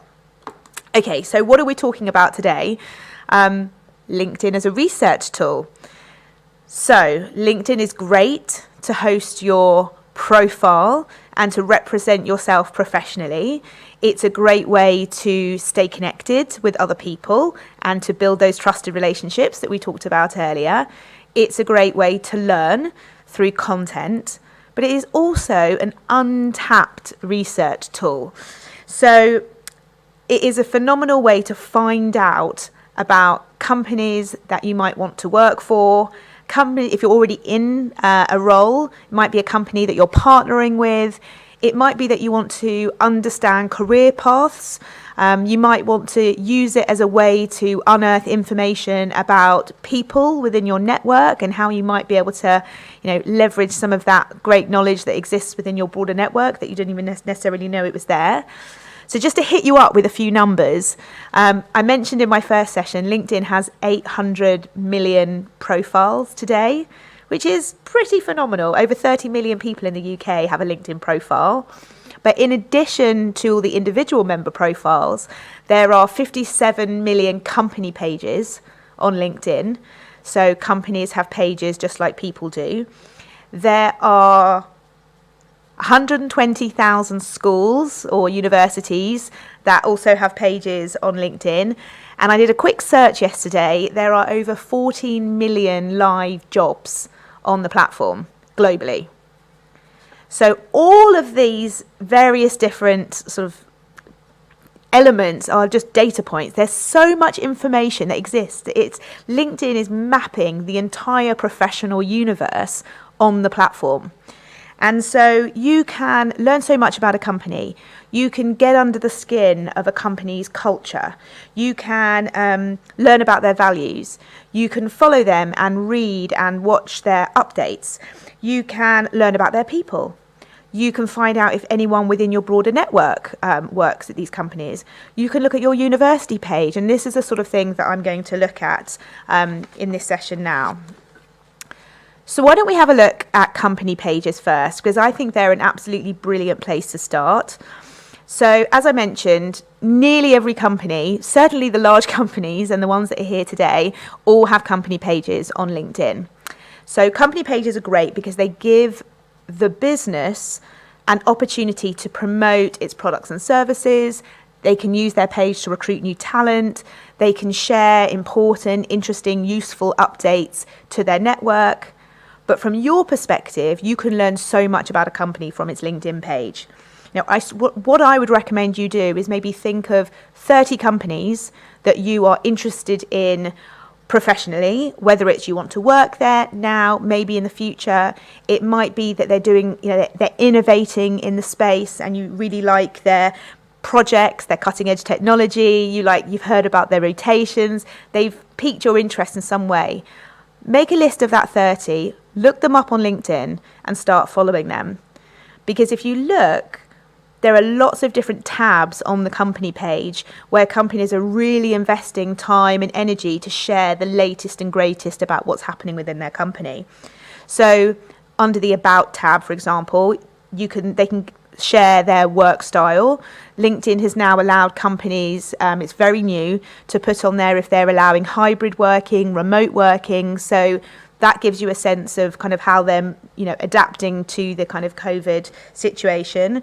You can see what the size of the company is. You can see where their HQ is. There's a jobs tab. So you can get a sense of how the business is growing or what they're looking for. I put WSP up here because I was talking to them very recently, and I met them here at the last Campus Media event, and they've got over 800 live roles on their LinkedIn page right now. So that gives you a sense of the sorts of things that they're hiring for. There's a Life tab. Not all companies have this. The larger companies tend to, but it's a premium feature that the companies pay for. So it might be that sort of mid-sized companies don't have that. That's fine. But for the bigger ones that do, it gives you more of a flavour of what they're all about. So that's great as well. You can also see if they have any upcoming events. You can get, if you're a premium member, which I know many of you won't be, and you can get it for free for a month if you've never had before. So if you're using LinkedIn as a research tool, take it for a month. You get this extra tab, which is Insights, which gives you loads more information about the company, which a free member wouldn't necessarily get. So great thing to start with. Company pages are a great place to get to know businesses that you want to find out about in a different way, perhaps, than what's on their careers website. Moving on, something else I wanted to share is if you look at your LinkedIn homepage feed, there are lots of other ways that LinkedIn is suggesting to you information that you can use to research. So if you have a look on your homepage, you can see down the left-hand rail, you can look at hashtags that you follow. Did you know that you can follow hashtags? You can do a search for keywords, and if they're people being used as hashtags, you can follow their hashtags. That's a great way. You might want to follow hashtag cybersecurity, hashtag software engineering, and then any content that people share using that hashtag comes up on your newsfeed. You also get a daily digest of news, which is also a brilliant way to kind of keep in touch with the latest industry news and trends. Also highlighted on the slide as top courses, which again is usually a premium feature, which is a great way to kind of, again, learn something new. However, LinkedIn every now and again does offer courses for free, and I was having a look actually, and their top 20 courses were free for 6 weeks. Unfortunately, that's just ended, but they were offering courses in Python and SQL and all of these different things that you could do for free. So keep an eye on that, because LinkedIn is really invested in upskilling the working population. So you'll probably find that they'll be running more free courses at different times. And something that isn't reflected in the slide behind me, but I wanted to mention is really important, are the alumni pages, basically university pages. So if you go to linkedin.com/alumni, if you have your university listed on your profile in the education section, it will automatically take you through to your university page. That is an untapped research goldmine. There's so much that you can find out about people that have been to university, what they're doing now. Once you click on that, you can see all the people. So, for example, I went to Birmingham University. If I go to linkedin.com/alumni, I go through and I can see that there are 183,000 alumni of Birmingham University on LinkedIn. So what I can then do with this information is I can slice and dice the data based on various tabs and filters that are on the page. And I can see people that did my course, what are they doing now? I can see people that are perhaps living in my geographical area, what are they doing now? I can look at maybe people that would inspire me. So, if there are people on there who are doing really, really interesting jobs. And remember, going back to my session earlier about building trusted relationships, that is a brilliant way to actually contact people. And I've had this happen to me, who say, we were both at Birmingham University, would you mind taking 10 minutes of your time to talk about what it was like to work at LinkedIn? Very happy to do that, and they've made that connection. So I strongly recommend going to your university page through the alumni tool and using it as a source of information to try and find out more about what people have done. One of the things that I think is one of the unsung heroes of LinkedIn is the My Network tab. So if you're looking at LinkedIn from a desktop, as opposed to, say, your mobile, but you can do it from your mobile too. There is, very few people look at this, from what I've been told and through listening to lots of people asking me questions, is that there's so much information on this page which you can use to research, whether it's to find out what other people are doing, to find out people that you might want to connect to find out online events that you might want to attend, to find out what companies are posting about. So if you go to the My Network, all sorts of things come up on this page. It's not the notifications, which is slightly different. That's what's happening within your network on your news feed. This will tell you things like, it will give you a daily rundown of things that are happening in the news, specific to you, because that's what the algorithm's telling it that you're interested in. It will suggest people that you may want to follow, events, online events that you might want to attend, connections that you might want to make, people who have similar roles to you that you might want to connect with or follow, people that are in similar groups to you. So that's also, I'll come on to groups in a second. Recommended pages. There's so many different pages out there. Beyond the company pages, we have things called showcase pages, product pages, where actually there'll be loads of information about a company that are on these pages. So using the proprietary algorithm, LinkedIn is going to suggest all of these things. So obviously remember that the algorithm is only trying to guess based on your activity on LinkedIn what things that you're interested in. So if you find, just like on your homepage newsfeed, if the information that it's suggesting to you in My Network isn't right, isn't interesting, isn't relevant to you, it's because it doesn't know. It's making a guess based on your activity. So if you're not on LinkedIn, frequently enough and you're not active on LinkedIn, then the algorithm is only going to use kind of fewer data points to try and work out what you want. So I suppose the lesson is here, if you're using LinkedIn as a research tool and you want it to surface information to you and use its clever suggestion engine to do that, the more you put in, the more you get out. So again, it goes back to try to get onto LinkedIn, every day for a couple of minutes, Monday through Friday. Don't bother about the weekends, because that's when you'll really kind of get the most out of the platform. And I mentioned groups, and this is probably the last thing that I want to mention, because I think groups are something that historically haven't been great on LinkedIn, but there is going to be a lot more investment in groups coming down the pipe from LinkedIn. So when I say they haven't been great, what I mean by that is that the functionality within groups hasn't been great. It's quite hard to search within groups. You can't host documents and information, but what they are really good at is conversation. So if you go to, sometimes it's quite hard to find on the mobile app, but if you just do a search for certain keywords in the main search box at the top and filter by groups, you can find groups on absolutely everything. And you will find that some are more active than others, but by clicking on the group, you can get a pretty good idea quite quickly. Is it active? How many people are in it? When was the last time somebody posted? So you get a pretty good kind of barometer on whether it's something that's active and being used. But when I did a search before, I just did a search under groups for cybersecurity, and I found 3,400 cybersecurity groups and 2,900 software engineering groups.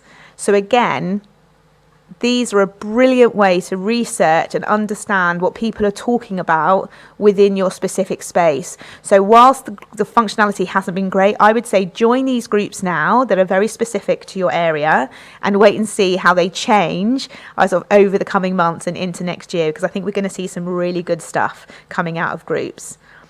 So to close, I think the opportunities to learn about companies, to learn about people, to use LinkedIn as a career pathing tool, to find out what you want to do next, to find out what people from university have gone on to do, it's unparalleled. And there really isn't a place on the web where all of these different kind of pools of information come together in a really simple and seamless way. So absolutely make that list of companies, jump in there, try following them and see where it takes you. Okay, thanks so much. Don't forget to follow me too, because I share loads more stuff like this on LinkedIn. Thank you, Amanda. You got questions? We have a question. Oh, how exciting. So, do the LinkedIn skills assessment carry much weight?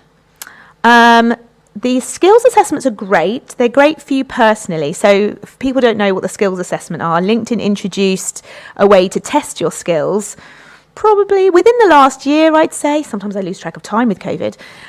So you can go on and actually test whether or not your skills are good. And then if you fail the test, it doesn't put anything on your profile, but what it does is it will encourage you to go in and do a course on LinkedIn Learning. So it's a bit of an upsell from LinkedIn to then say, go on to LinkedIn Learning.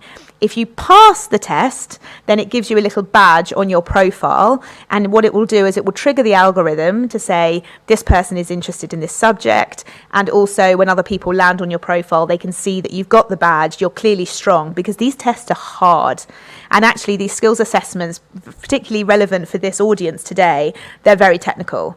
So I tried doing the Excel one just for fun, and I think I got 2 out of 40 because it was really difficult. It's not entry-level stuff. This is hard stuff. And they have tests for Python and all of these things. It's very technical.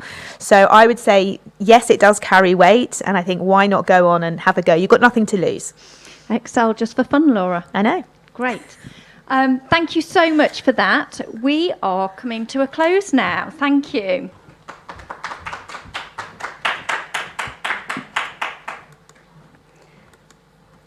So we have had so many applications or entries already for the competition. Please keep them coming in. We've got until 5 p.m.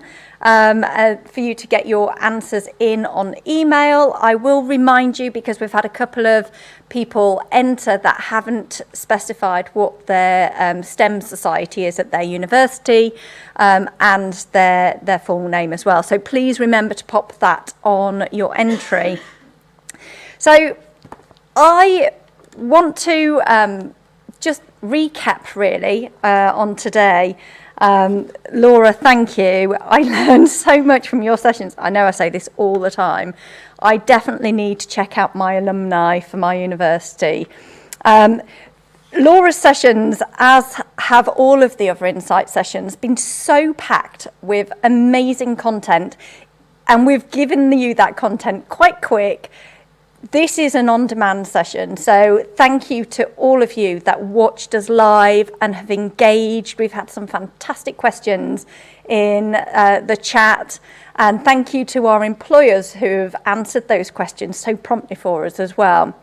But you can play this back. If you couldn't make it all, that's understandable. You're on the link now. You can rewind. You can revisit it. Please share it with your course buddies, your friends, your peers. The more people that see this fantastic advice, the better. And, you know, pay it forward to as many people as possible. So just to close then, I'm always amazed when I do these events. I've been doing them for so many years now. I learn so much and they inspire me. Like one of our speakers, I'm not from a tech background either, and yes, imposter syndrome here, talking about women in technology.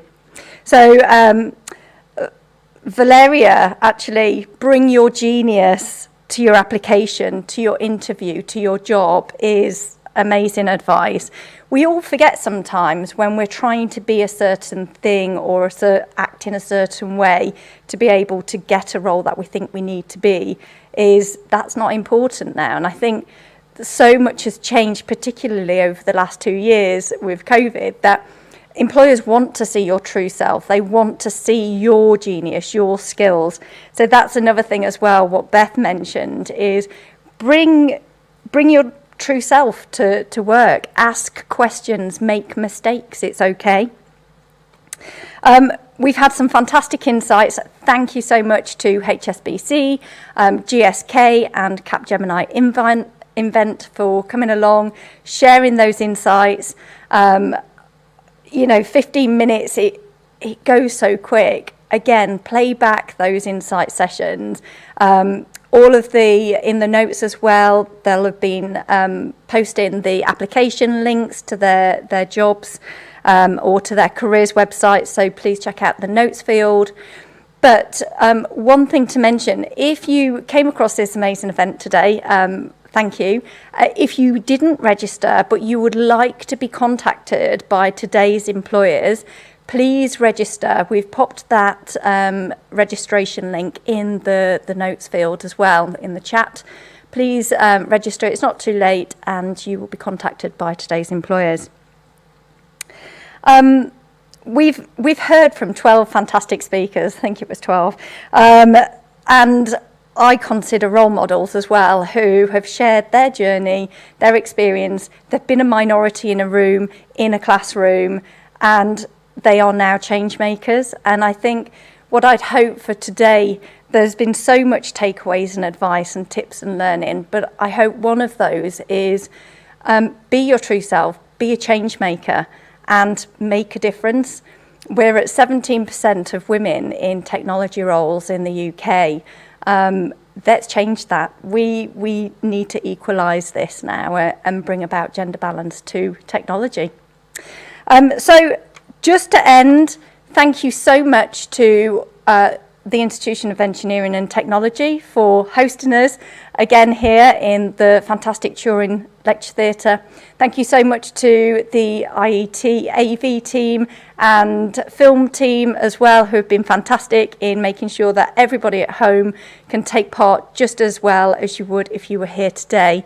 And thank you again to all of our employers, HSBC, GSK and Capgemini Invent, for sparing their time to share some insights with you. This event was supported by so many universities, careers departments, heads of faculty, STEM ambassadors, so thank you to those as well for sharing. As I said, the more people that see this and learn from this, the better. We love your feedback. If you'd like to give us feedback, please do. Please use the same email address if you want to send us a a little message on there, or please go to LinkedIn. Why not? Send us some feedback on LinkedIn, Facebook, Instagram, all of that. Thank you so much for your time. Keep well, and good luck in your future.